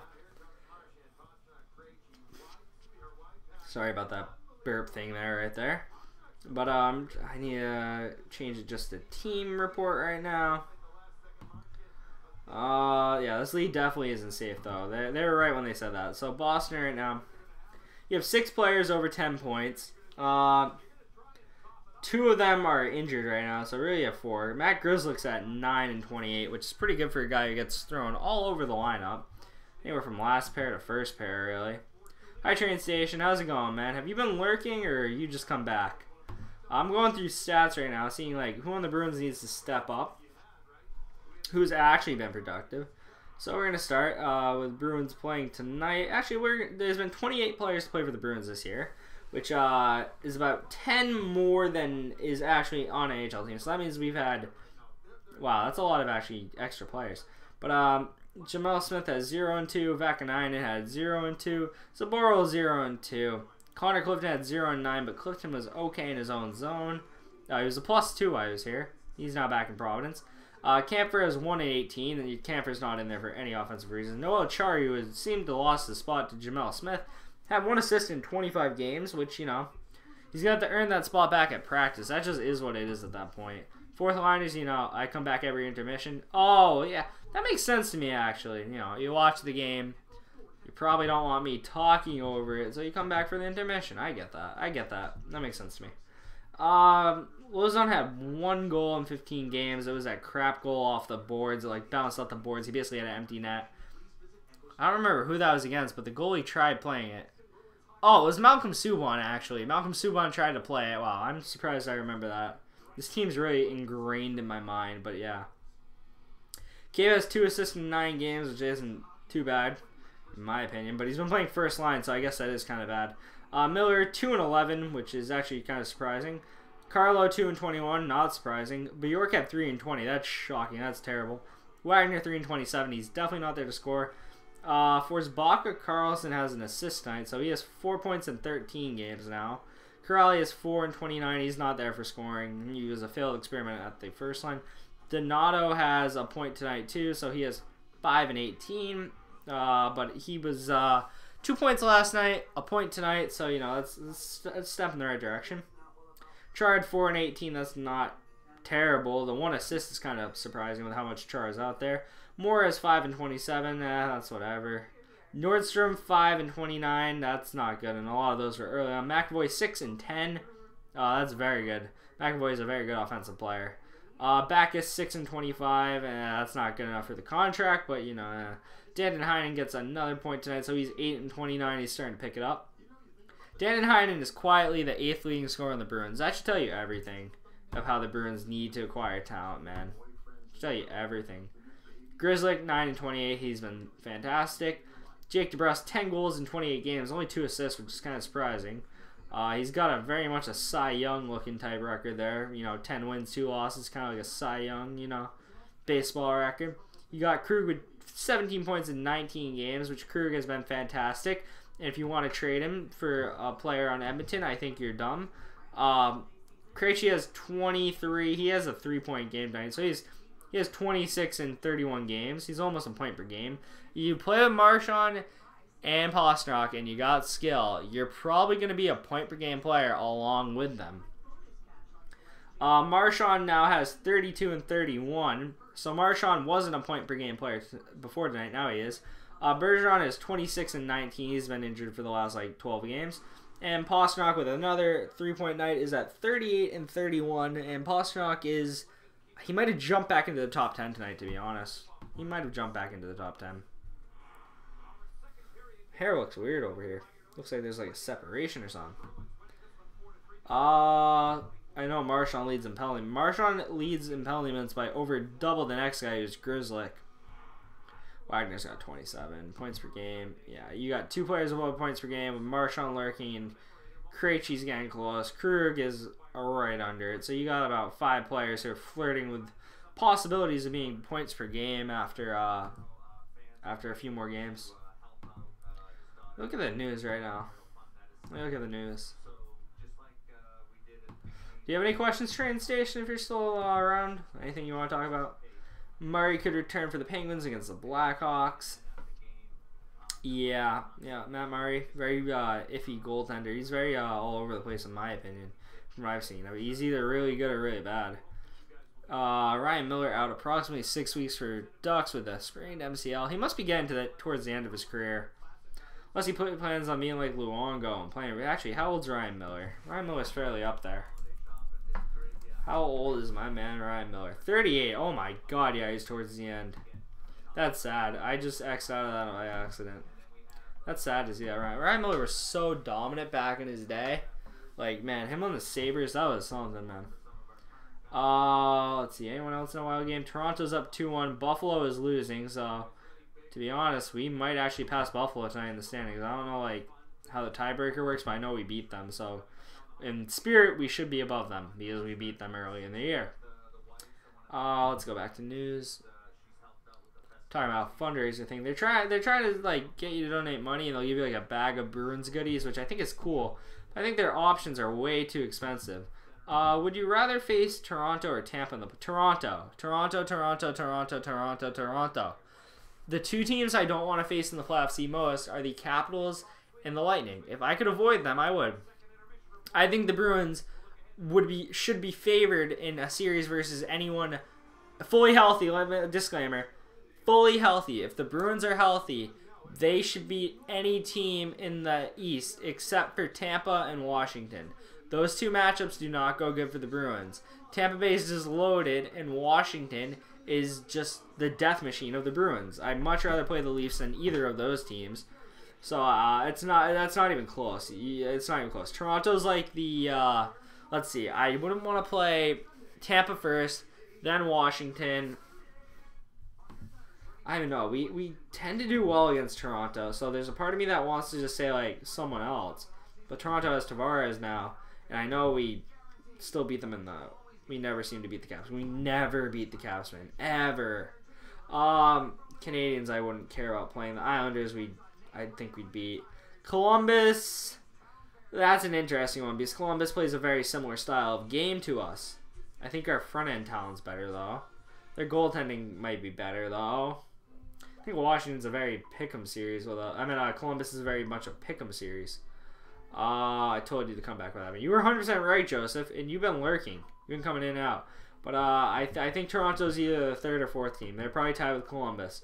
Because the way Columbus plays is kind of sketchy with how I think we do against them, personally.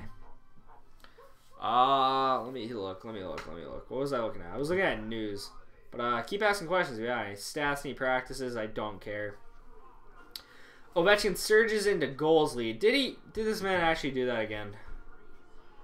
Dude, this guy just has no chill. 22. Okay, so Pasternak's at 21 right now.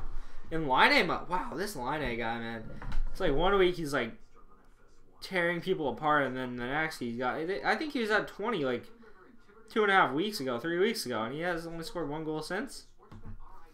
I don't get that. I thought Line was going to run away with it after that 5-goal game. I thought he was going to get on his horse and start riding off. Yeah, last 5 games he doesn't have a goal. So this guy's a streaky man. Obviously, I think it's fair to say you probably want Matthews over Line. I don't even think that's that close, to be honest. Because, Line is so good at shooting, but just Matthews' all-around game is better. Hey, Chucky, you a hockey fan? Who do you cheer for? You a Bruins fan? Tell me about yourself. Tell me what you're up to. We've been watching the Bruins game. Pretty wild game. If you haven't been watching, if you have been, you know. But Coyotes went up 2-0 with 2 quick goals. Then the Bruins come back in the second. They scored 2 quick goals. That third one, 3 goals in 3 minutes. And then they add on a 4th. The Coyotes would, however, score as well. Bruins, hey, that's good, man. That is good. I think Matthews is better, but he seems injury prone. Yeah, that was my one concern with Matthews as well, because you see injuries like that. I'm concerned with Charlie McAvoy with injuries too. So trust me, it's not just me being skeptical because he's a Leafs player. I'm concerned about it with McAvoy because McAvoy has had injuries that have kept him out of games the last 2 years, and you never like to see that, especially with young, talented players like Matthews and McAvoy. And plus, they're American players, so if we ever go to the Olympics, which I hope we go to the Olympics as like the NHL players, I'd love to see Matthews and McAvoy on the ice there. Last thing I want is injuries derailing their team. You're the Bruins, lol. Yeah, You're part of the walking wounded then. You cheer for who's your favorite player? My favorite player is actually Patrice Bergeron. It used to be Marchand when I was younger, because I thought I looked like Marchand. I don't really think I look like Marchand. I think I just had brown hair. But, you know, I really like Marchand. He played a good game, too, back then, and he was gritty and all that, and I played that way when I played hockey. I was believing the Bruins, and I knew they would come back. You know, I think you're right. The Bruins can always come back. They have a very good mentality about them. The Bruins carry themselves very well when they're down. Minus Bergeron, yeah. You can't go wrong with St. Patrice Bergeron. You just can't. Hey, Black Sharpie, we're up 4-3 now, so, you know, everyone left the stream, and then we started doing things, so, you know, that was kind of funny in my opinion.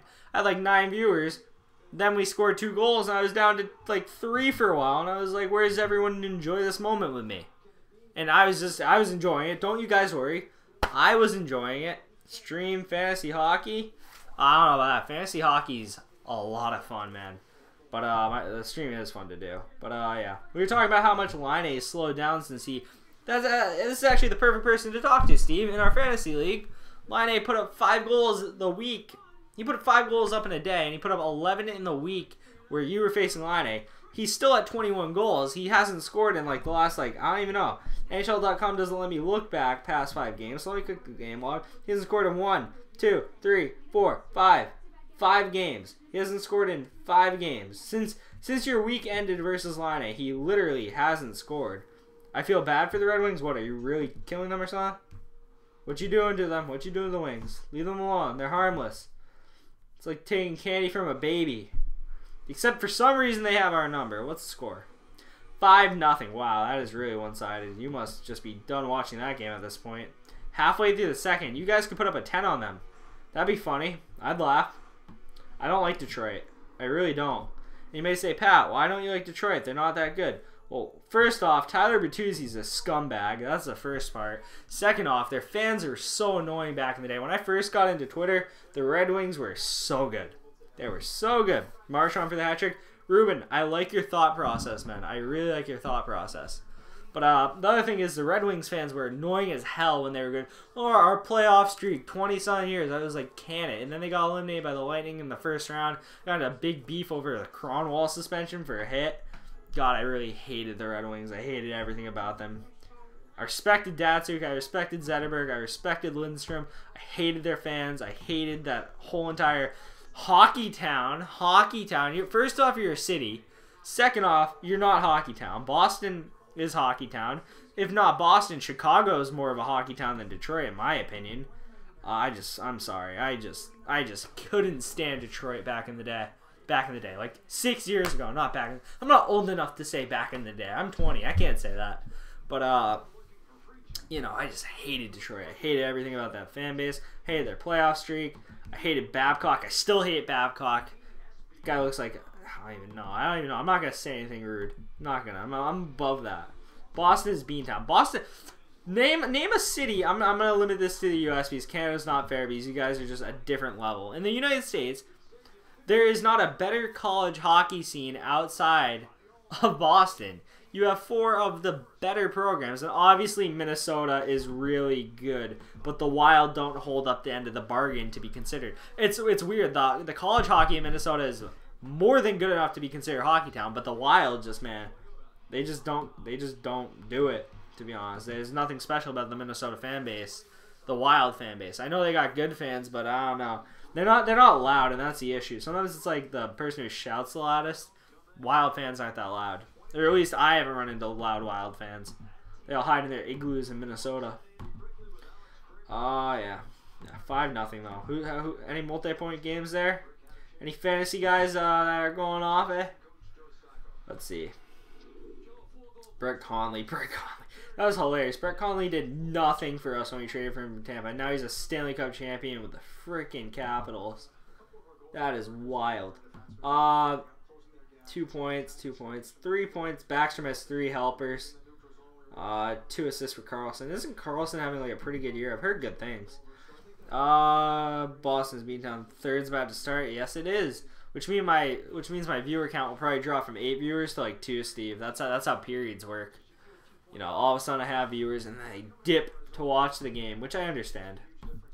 I can be a lot during the periods. I understand completely. Toronto's up 3-1, but Buffalo's losing. Buffalo is losing, so you know that's gaining ground. So we can get back to the 3rd spot in the division a lot sooner than I thought we would. Morgan Riley has a goal. Any multi-point games. Nylander has 2 assists, so bet Leafs Nation's happy to see that. Justin Williams, Mr. Game 7, has a goal. Any other games I want to look at real quick? Winnipeg's up 4-0. I'll check out who scored there. Yeah, this 3rd period is just about to start popping off, guys. Carlson proving the haters wrong. So many people hated the contract the Caps gave him. Yeah, I can understand why people were scared of it. You see someone get a lot of money, you're usually scared. Kyle Connor has 2 goals tonight for the Jets. Anyone else got good numbers? Laine has an assist. Scheifele has a goal and assist. Okay, so yeah, decent numbers there. Let's see. Carlson is a solid 2-way scoring defense. Yeah, he really is. He really is. In that cup run, he was fantastic. He was on the bench. I just looked up and I saw a guy who looked like a player on the bench. Anyway, yeah. John Carlson's game is good. He's good. He was fantastic in the playoff run, and from what I've seen this year, he's been fantastic as well. Who else has been fantastic? In my fantasy pool, Braden Point's been fantastic for me. McDavid, of course, has been fantastic for me. See that? The period starts, my viewership drops from 8 to 4. Absolute lulls, man. Absolute lulls. It's like people want to talk during the intermission. Game starts and they leave. I understand. I understand completely. It's just kind of funny to me. It's like all of a sudden, stream's popping off and then it just dies during the game. But you don't think I think he deserved it. I think he deserved the contract. I think John Carlson has proved he deserved it. That cup run. I mean, I think it's hard to say Carlson didn't earn his money last year in the playoffs. I really think it's hard to argue against that when he was the #1 defense and basically on a Capitals team that at the beginning of the year wasn't projected to win the cup, was projected to just be another good regular season team. And he was very much maybe he's a top 3 most important player on that team. Like Kuznetsov, Carlson, and Ovechkin, I'd say were probably the top 3 in that playoff run. Saw some people arguing Kuznetsov for the Hart, which I kind of thought they might be right. But, I mean, giving it to Ovechkin, man, don't blame me. Don't blame me. I can't hate on that. Honestly, I can't hate. First line's out there, so Coyotes fans should be scared right now. Krejci, Marchand, Boston Rock. You know, they're going to get it done. About to get a goal right here, right? Come on, start that breakout. Krejci being pressured. This Coyotes team does go very high press. And the net gets knocked off the hinges, so another fit. Should that be outside of the zone? Did the Coyotes player do that?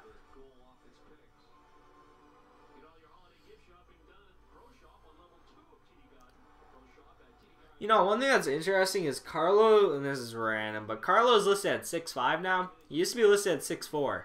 Wondering if he actually grew an inch, or if like he was like, yo, make me 6'5". And they're just like, we got you, Brandon. We'll make you 6'5". Wonder if that's how that goes. Because I know NBA players lie all the time. You cannot convince me Kevin Durant is like, I think Kevin Durant was listed under 7 feet at one point. And that's just bullshit. He's definitely taller than 7 feet. Isaiah Thomas is not 5'9". That's another one. I think he's like 5'6", 5'7". Yeah. I know my roommate at my old college was on the basketball team. He was listed at 6 feet. I met him. He was like 3 inches taller than me, and I'm like 5'7", 5'8". Or I was like 5'7". He definitely wasn't 6 feet. I'll tell you that much. He was like an inch or 2 taller than me, or 2 inches also. I'm always interested to see how accurately some of these things are listed. Schmaltz keeps it alive. This is a dangerous line for the Coyotes. Low shot from the point there. Oh, he could have started a breakout with a little touch pass there. Grizzlick gets it deep. Ooh, doesn't get it deep. Goes out of play. Oh, offsides. My bad. My bad. You know, I have a question. It's really confusing me to think when the Bruins get Bergeron back, who sits? It's gonna probably be Cave or Jakob Forsbach or Carlson. And JFK's had a good game tonight, but Cave, I think, over the last week has been better. So it's going to be interesting to see who has the better stretch between now and Bergeron comes back. Because it looks like Cave's earned his spot to at least play a few more games on the third line at least, while JFK takes over the second line, it seems. Whatever way you want to number them. I'm looking at the line listed as the third line tonight as the second line, just because I feel like they've been better. I mean, they have a goal tonight, and they had 2 goals last night. And JFK's only been involved in 1, but he laid off a really nice pass. He's been skating on his own, so he's pretty close. Yeah, but I'm wondering how he's going to be with contact, Steve, because he has a shoulder injury. So I'm really nervous about like the contact aspect, because yeah, he can skate, but it's all lower body, so I'm kind of nervous. I'm not going to be excited until I see him in contact practices. Because, yeah, that's just, you know, you can skate without your upper body. If you get what I'm saying. He's a warrior, so he'll be okay. I think you're right about that. I think he's gonna play. I do think you're right about that. I agree. Definitely agree with that. Man, I'm so tired. Like, I hope the Bruins score 3 more goals. I can declare the Coyotes dead on the spot and go to bed. Finals, man. They kill. They kill, Steve. Taking lives. I'm running on like 4 hours of sleep last night and like 5 the night before, man. It's tough for me because you know how much I sleep. I sleep a lot. I like to get 8 to 10 hours.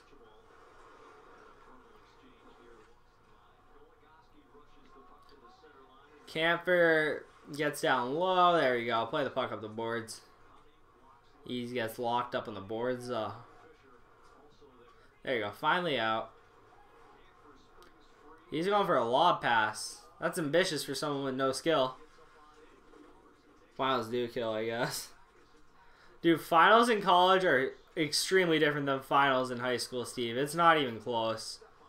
Like it's not even comparable.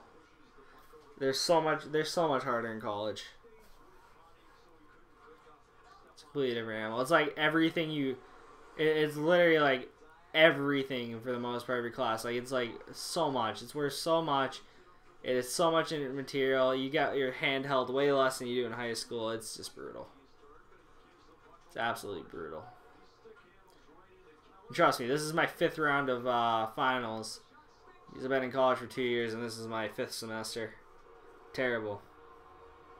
Yeah, you're going to the Air Force. You're going to be flying around. Nick Schmaltz has been good tonight, though. He lays off on laying a hit there, which I'm kind of surprised because most people, when they have Marchand in the crosshairs, go through with it. Yeah, Schmaltz made a good move around McAvoy to get a shot there. Kind of want to see McAvoy step up there a little, but, you know, Tuukka takes care of it, so at the end of the day, not a big deal. Yeah.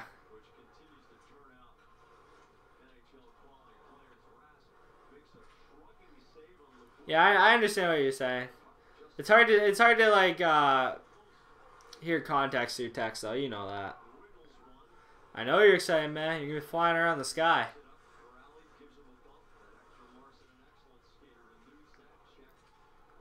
Can't wait to like call on my Predator missiles in Call of Duty, and you'll be flying the plane. But oh, sketchy play behind the net by the Bruins there. Sketchy play. OEL dumping in. Doesn't get the dump in, actually. Marchand, come on, what you gonna do here? Stops. Ooh, that's a quick one-time shot by Pasternak there. To the point, Krug shot. Come on, Bruins, get another one. Come on, Carlo. Come on, Carlo. Oh, he gets checked on the boards there. Oh, he might get beat in a race here. Fisher almost gets around, but Marchand does a good job. This is a 2-on-1. Marchand and Pasternak. Pasternak needs to shoot that. Oh my! He does a pass. Oh, get that shot on. Oh. Wow. Marchand almost batted out of midair off a Pasternak pass here. And JFK, oh, he almost got leveled. Grass shot. Grass gloves. For the whistle. 13:35 left in the period, and we're going to commercial.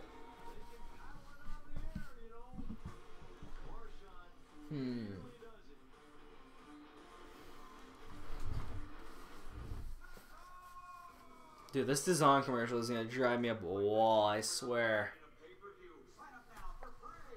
I only see the same commercial for boxing so often. They show it like every time or every other time at least. They give you 1 week free and then they charge you $10 a month because they're just lying about their prices. That's probably going to flop too. No one I know is going to pay for a boxing premium membership online. I mean, I don't know any big Canelo Alvarez fans. I know he's big, but I don't know anyone who's that big into him. Also, Michael Buffer's cool though. I will give him that.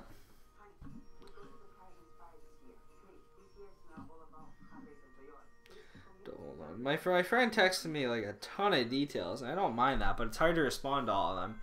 And I'm watching the game too, so like, you know, it's all good though. But just need to hold on to this. The Bruins need to hold on to this, guys. I really want the Bruins to hold on to this. I'm actually going to be back in a second, guys. I'm going to pee real quick. Then we'll be back to finish up the stream.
Alright, so the Bruins are back, and so am I. Ugh. None of you guys have left. That's good to see. Glad to see the loyalty. I need to get my slippers on. My feet are cold. Grass needs to mentally put this game away by not letting up another goal. Yeah, I'd say so. I'd say so. Everything he can save, he should. I don't think he's been that bad tonight, personally. I didn't look at any of the other goals and say, "Wow, Rass really should have saved that." Actually, no. The one with the one scored by the fourth line this period, last period, was bad. That one was bad. I think he should have saved that.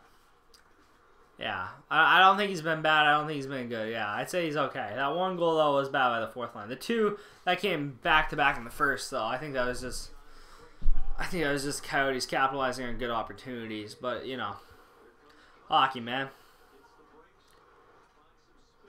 Ooh, big shot from the point there by the Coyotes, man. Can't see his number to credit him, but you know, I think it's Goligoski. Yeah, it's Goligoski. 33. Interesting hold up there. Yeah, you're not getting a penalty there, guy. Get up. Ooh, big lob into the zone there. David Pasternak tries to catch it. Look at a bomb from Tom Brady there trying to get it.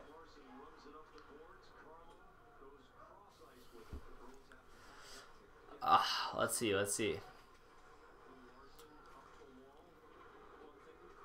Now, Steve, I'm assuming you're still here. What do you think of the trade rumors for Nugent Hopkins and Jesse Puljujarvi? What do you think of those? I haven't got your take on them. I've been interested. The Coyotes getting some zone time here. That's not a good sign. Oh my god, that was... If Ekman Larson could have corralled that pass, he might have had an empty net. Just me and some other guy. Fake. Yeah. The streams peak at intermission, and then, that was a huge hit. Oh. Come on, come on, get to the point. What are you doing? Corrali working in the corner. Is that Backus? That's Corrali. Come on. Big possession here. Big time possession. Corrali turns it over, and that's not good. Fake, but I like the idea of it. Yeah, I think it's fake, too. I think it's fake, too. Would you have Nuge or pull URV? Personally, I'd rather have Nuge and Hopkins. But I'm interested to hear your opinion. Is that a power play? Yeah, Chickering to the box. Bruins to the power play. Here we go. Let's close it out. Let's close it out. Oh, Donato with a filthy move. Backhand pass. Jumps over. Takes a low shot trying to create something. Telling you, Donato, if he can get his game, yeah, he literally... Nordstrom gets hooked around the face. Straight glove to the face. Bruins better win, Joseph. Bruins better win. I'll tell you what team that is winning. The Washington Capitals. Your Washington Capitals are winning, Joseph. Have they scored again yet? No, it's still 5-0. Oh, this period's over. Game is over. Yeah, that game is over. I've heard a bunch of rumors that again, Shirali being an idiot. Probably Nuge because we have enough big guys and Pulley is big. Yeah. It's also inconsistent too. That's my thing. But yeah, I do agree with that. We could definitely use the center depth too for Nuge. We could also, he can play wing too. So you got versatility, experience, consistency. You know, I just think it's obvious. But, you know, some people like that prospect to pull your RBBs, you know, of what he could be. Which I don't hate that logic. You already know dubs only for the Caps. Yeah, you guys are a machine, man. Russian machine never breaks. Isn't that something like you guys say? Russian machine never breaks. One-timer off of the... Wow. I was going to say, it's like we're on a power play. I'm like half awake. It is a power play. It's not like. It very much is a power play. Come on. Come on. Get on here. Get on here. Cross zone pass. Nothing doing there. Kept in the zone by Marshy. There you go. Low on net. Donato. Can't get anything. It's still not going to be out, is it? It's kept in. That's going to then go out. Little under a minute left in the power play, hoping to get another goal here for the Boston Bruins. David Krejci, there you go. Good pass cross zone. Up the boards again to Krejci. We're now settling in the zone, parking, setting up shop, setting up camp. McAvoy across the zone. Another cross zone pass. Took him down by Krejci. Wow, the hand-eye of is so impressive sometimes with NHL players. Kept in the zone by Marchand. And this is where the Coyotes are dangerous. Short-handed, going for a goal. Oh my god, the Coyotes just almost got a short-handed goal. That would have been their 12th on the year. Cleared. And you got 10 seconds left in the power play. Looks like the Coyotes are going to get another dump down the ice. Why is that's kind of surprising? Yeah, they're holding it. 2 seconds left. And, you know, we don't got another one. Jeez, McAvoy. Yeah, that was a tough one. I'm assuming you're referring to that turnover at the line. That was he's been good tonight, but that was a bad moment. We're lucky we didn't pay for that. Shot out of the zone.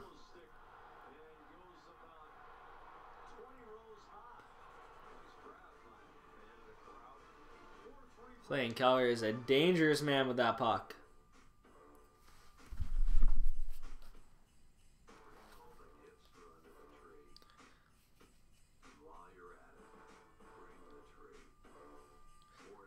My friend just texted me, pathetic power play.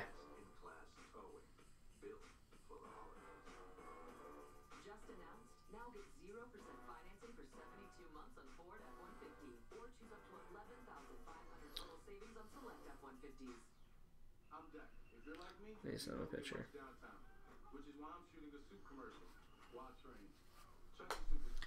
Yeah, I should read you guys the stats again from the Coyotes power play. I'm sorry to stop talking for a sec. I got a little distracted. I'm a little out of it tonight. Alright, so this is a tweet I tweeted earlier. You can see my Twitter handle up there. I just put it up there. I don't expect many people to follow it, but, you know, I tweet some stuff. Fun fact about the Boston Bruins opponent tonight, the Arizona Coyotes. They have the best power play, the best penalty kill in the league at 90.2%, which is 5.6% better than the next best team, the Minnesota Wild. So they have a 5.6% gap between second place and them, first place in penalty killing. They have 11 goals on the penalty kill. They've only given up 8 on the penalty kill all year. Those numbers might be a little different because I think the Bruins got a power play goal tonight, if I'm not mistaken. But either way, that's only 9 goals now, is it? Let me check that. Oh my god, ESPN's site is trash for hockey, but I'm using it because Yahoo's is down. I'm looking for the goals. Where are they? Scoring summary, Brad Marchand. I could have sworn one of these was on the power play. Oh, yeah, let's just call it what it is. It's not on the power play then. They have a +3 rating on the power play. They have 3 more goals. I need to stop saying power play. I'm really crap tonight, guys. They have 3 more goals shorthanded. They have a +3 goal differential. I'm really trash. I'm so sorry. They have a +3 goal differential on the penalty kill. +3. They score more shorthanded than they get scored on. The other thing that's insane is the next best team is -10. That's not even close to what the Coyotes are doing. Like, it's not even close. 13 goal gap between the Coyotes and the next team.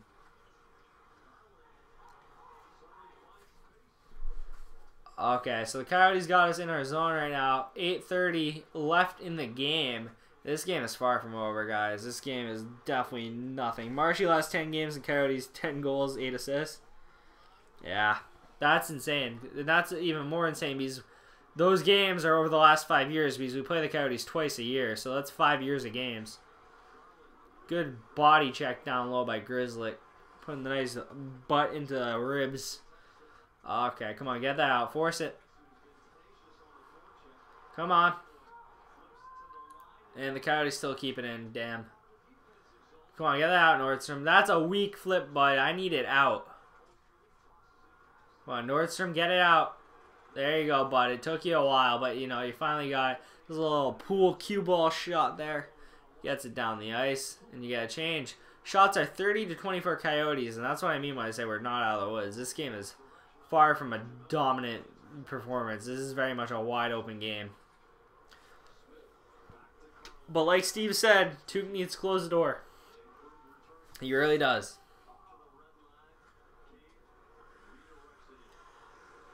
That's been a while since I've heard the name Colby Cave tonight. So not a milk carton. Wagner going straight at the guy. Come on. Straight at him. And he goes for the head, of course. It's Chris Wagner. What you expect? Carlo. Come on. Getting up the boards. A grind fest. There you go. Dump that once you get over the line. There you go. Come on, Jamel. Lay a hit right here. No hit there. But, you know, he gets in the grill. A wheel there. That's all. I mean, I like the high tempo pressure.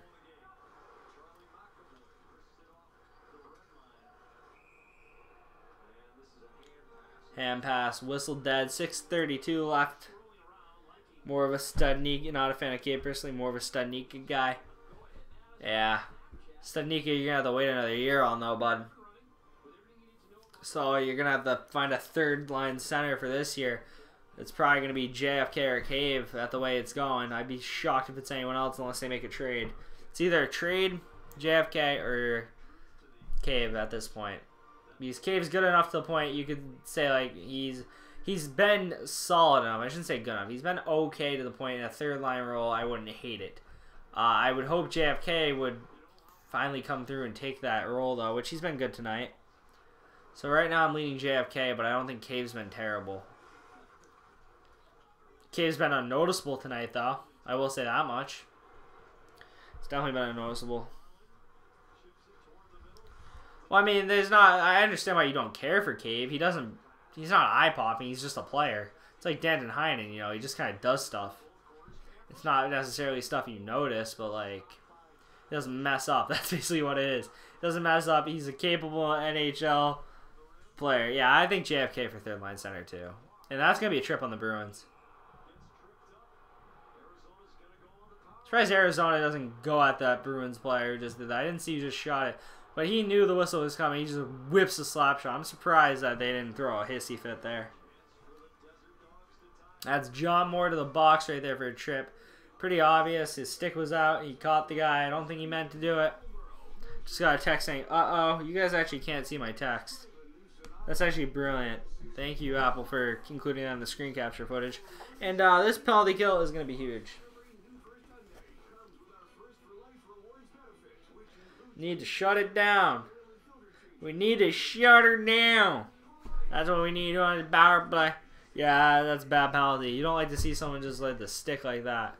You gotta be more careful. You gotta be aware. Like, he doesn't mean to do it, and that's a bad part. Like, it's not like, it's just, you know, he doesn't know where his stick is. John Moore could cost us here. He could really cost us here.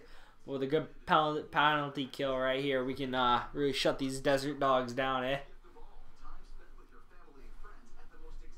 And then I can do a little post-game recap and shut her down the stream, man, because I am tired. So tired. You don't even know. Well, you probably have been here before, but it's so bad right now. It'll be the first he cost us this year. Yeah, he's been quiet. He hasn't really cost us much at all. Like, sure, if I could think back hard enough, there's probably been a goal or two, but I've never been like, John Moore is the sole reason on this play. Like, Carlos had one, McAvoy's had one, Krug has had one, Camper's had a few. Trying to think if Kevin Miller's had any. Nothing comes to mind, but I'm sure everyone has, to be honest. Someone liked my comment on my own video. That's nice. That's nice. Everyone messes up, but yeah. Yeah, John Moore, solid signing, 2 points on the million, not a lot. Oh yeah, he's going for it, and he drops the stick after he makes contact because he clearly catches his skate. I wonder how many penalty minutes John Moore has. It can't be a lot. I don't think he's fought either. Well, he might have. I don't think he has, though. So let's see. You got 83. Who is that? Garland, they move up with Keller, and that's weird. They move the fourth liner up to the power play.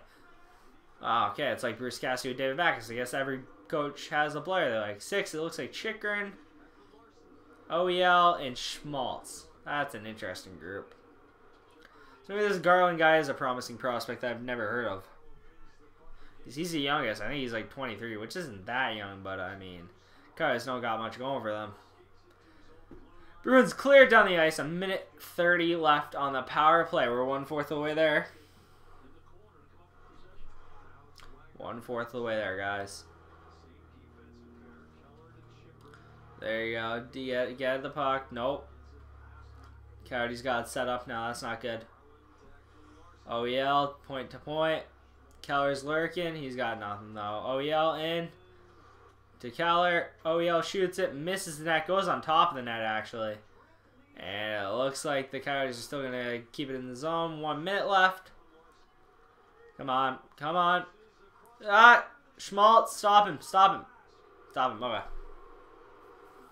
Okay. Okay. 55 seconds. Need a face-off when it dumped down the zone, down the ice immediately.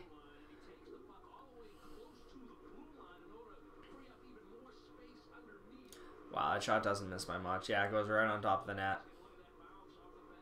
Off the glass, onto the net. Clayton Keller. Shot, saved by Rask. Rask had a solid period, guys. No goals against.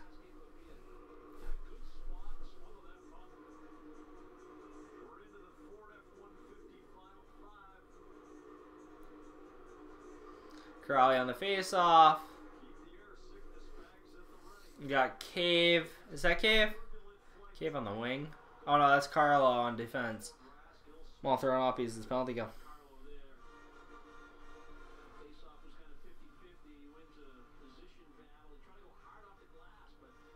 Tuukka in his own net is holding his own. You love to see it. They're in the Ford F-150 Final 5.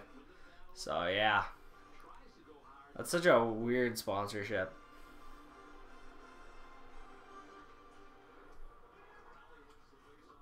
Crawley wins it. Ah, the Coyotes, though, get a guy on it first. Pinned against the boards. That's good. Kill the time. Kill the time. Keep him on the boards. No, that's not keeping him on the boards. That's quite the opposite.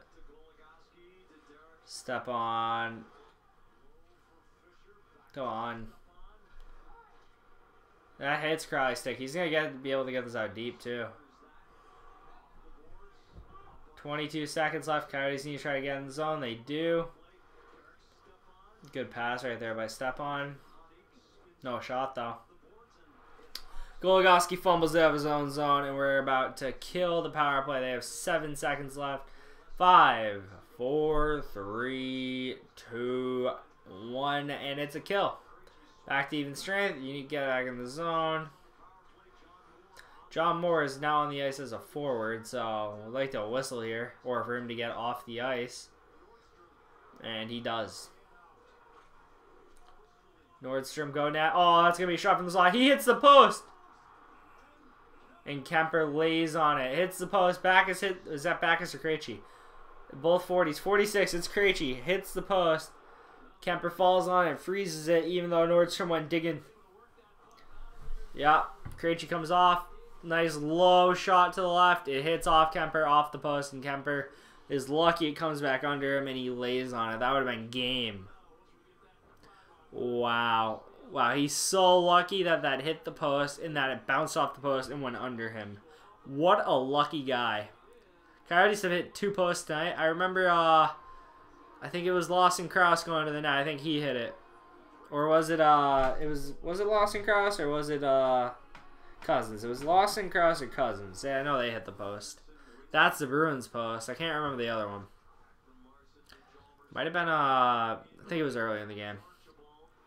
Lay a hit, Krug. There you go. Pin him. Come on, Krug. Get it out. There you go. Nope, that's not out. OEL keeps it in. Shot low. Stumbles past Tuukka. Let's go. Come on, guys. Clear it off. There you go, Heinen. Get that out. Hit him. Come on, guys. Get it out. This is not good. They're going to let it go, aren't they? Okay, it's out of play. That's better than in the net. Out of play is definitely better than in the net. Can't wait for them to wear these Winter Classic jerseys. They're so nice. Can't wait to own one. I need to own one of those Winter Classic jerseys. They're just so fresh. They're so nice. I want one so badly. That chick right in the background's holding a McAvoy one. Good choice. Getting a McAvoy jersey. Getting your McAvoy Winter Classic jersey. A smooth 200 dropped on that right there. So, deep in Arizona's zone right now. Arizona's trying to get it out right now. Not a lot of pressure from the Bruins because they went for a change. They're about to get it out. Oh my god, that's a bad pass. Krejci getting that? Come on. Nope. Nope, nope, nope. 2:28. Hold them off, boys. Come on. Fisher dump and chase, but there's really no chase. It's more of just a dump. 2:15 left. Oh, it's a smooth pass right there by OEL. Yeah, Arizona really does just lack that high-end talent to make a play. Like, Clayton Keller can do it, but, you know, to ask him to do it every time he's on the ice, it's really hard. It really is. Not to say the rest of them are bums. It's just like, you know, oh my. Speaking of that, Clayton Keller's about to get a shot here. Huge block. Is that McAvoy? Terrier on Terrier, Edwards says. And that is a big play. That makes up for his turnover a few minutes ago. Definitely does. What's this? 1:36 left in the game. I bet they, like, love playing against each other in a way because, you know, they're probably very competitive guys. Oh, yeah. McAvoy lowers down, takes a shot to the lower thigh, or looks like he takes it to the ass, actually. Yeah, it hits him right in the butt. It's a great block. Charlie McAvoy with a big-time save there. Yeah, he just gets a pat on the back from, I think, Carlo there. He gave him a little pat on the back. He respects that. I respect that. You should respect that, too. That's a big-time block. And a guy like Keller coming down the ice, that puck could be labeled if not blocked.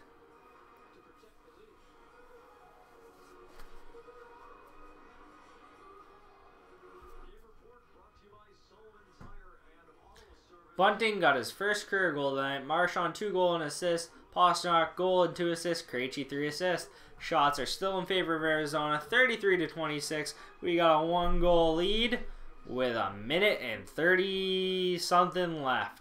I don't remember the specific off the top of my head. 1:36. Timeout by Arizona. I'm not positive where the faceoff is, but I'm assuming that the goalie is coming out.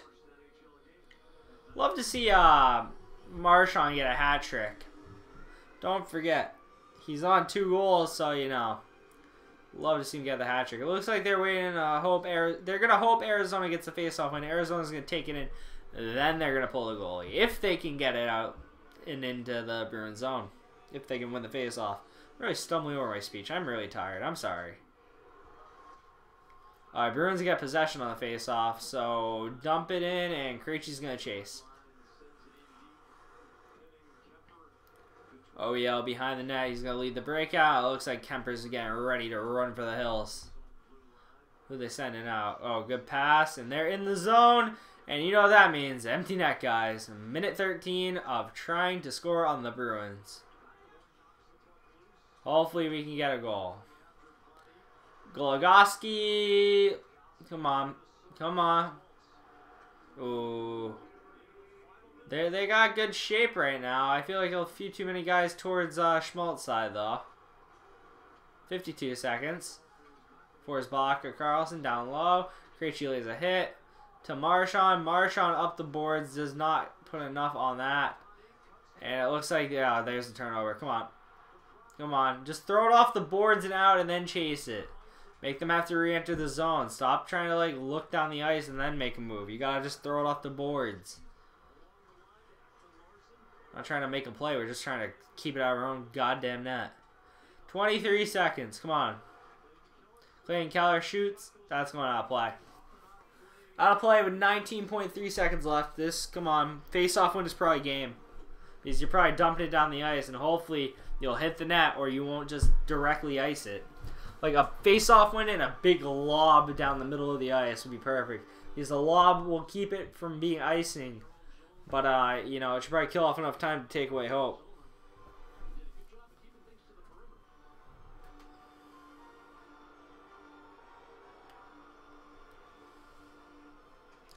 This game is wild, man. How it went from, like, the Bruins being down 2-0. They just started the face-off, and the Coyotes won it. They got it deep. 10 seconds. They really need... If the Coyotes want something, they really need to get to the perimeter. There you go. I'm saying there you go. I'm cheering for them. I'm not. Oh my god, what the heck? The whistle might have happened before the buzzer. There was a shot from the point. It banged off the backboards out in front, and the guy of the Coyotes hit it at Tuukka, and Tuukka, thank God, covered it. And the Bruins win 4-3. Coyotes go back to Arizona. Defeated.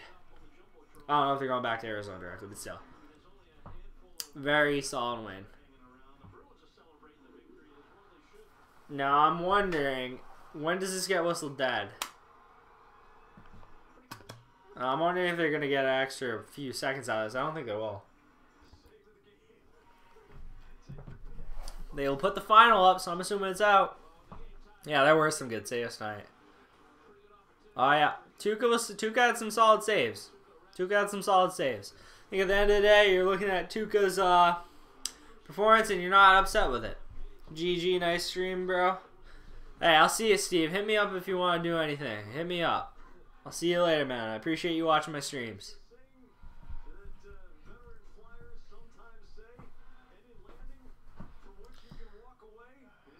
Any landing that you can walk away from is good enough. I agree. I agree with that. That was definitely not the prettiest game. But the Bruins are a resilient team. They play tough, and they win. They win games. Let's see. This should update now with a final, shouldn't it? Scoreboard up here. End of third. Okay. Let me wrap it up real quick. I'm going to wrap up the stream, guys. I'm not going to take too long because I'm a pretty tired patar, to be honest. So let's get to the point, and then I'll answer questions if anyone in the comments has them. I don't think many of you will, considering there's not too many of you here, but you know, you never know. I answer what I answer. Shots on goal was 33-26 in favor of Arizona. Hits 29-24 in favor of Boston. Face-offs 37-26 in favor of Boston. Penalty minutes 6 for Arizona, 4 for Boston. Goals was started off by Nick Schmaltz on the ESPN's trash. It doesn't tell you whether it's power play or not. One of these was 110% of the power play. I think it was Schmaltz goal. Was it? Anyway, I'm not going to tell you if it's on the power play or not. We're just going to keep going with the score sheet. Nick Schmaltz from OEL and Clayton Keller, 12-22 in. About 40 seconds later on the dot, actually, Nick Cousins put them up 2-0 from Josh Archibald and Alex Goligoski. In the second, the Bruins would come storming back and put up 4 goals. The first one from Danton Heinen off a beautiful backhand cross-crease feed from Jakob Forsbacher-Karlsson. David Pastrnak would then score off of a passing play between David Krejci, Marchand, and Pastrnak. Brad Marchand would then score off a passing play between Krejci, Pastrnak, and Marchand. And Marchand would then score again off a passing play from Krejci, David Pastrnak, and Marchand. Beautiful passing by that first line. I really want to see it stick together until Bergeron comes back. Michael Bunting would get his first goal to make it 4-3. The Coyotes would put up a great effort in the third period. However, it was not enough, and the Bruins pulled out the 4-3 victory. Take those 2 points. Tied the Buffalo Sabres in standings if the Sabres lost. That's the last thing I'm going to check here. Joseph, I'll answer your question. The Sabres have actually tied up 3-3. So we may be tied with the Sabres. And the Sabres are on a power play, so Sabres are getting a point out of this at least, I'd say. Unless something miracle happens. So we do not tie the Sabres, actually. Next stream is the next Bruins weekday game, I'm assuming. So let me check the schedule because it's a very good question, Joseph. The next stream will be on the, let's see, Friday they play Pittsburgh at 7, and then Sunday Buffalo at 5. And then Monday Montreal. I can guarantee Monday against Montreal there will be a stream. And then is that Sunday versus Buffalo? Sunday at 5. I'll probably do that one. Pittsburgh's questionable. So Friday's questionable. Sunday and Monday, I'm pretty sure I'll be able to do. So I'll hit you up in the DMs, Joseph, with more info as we get closer to Friday. But I'd like to stream that one because they're facing the Penguins. But it's a busy time of year, so you never know. But I'll get back to you on that later in the week. Check my Twitter if you got Twitter. I'll tell you on Instagram otherwise. Thank you guys for watching the stream. There's only 2 of you here. I'm assuming both of the 2 people here are subscribed, but if you are not, hit the subscribe button, hit the like button. Go Bruins. Picked up those 2 points against the Arizona Coyotes. Hopefully you can pick up 2 more against Pittsburgh and reclimb the ladder of the Atlantic Division that we have fallen down a little. That's all I have time for you. Have a great week. Go Bruins.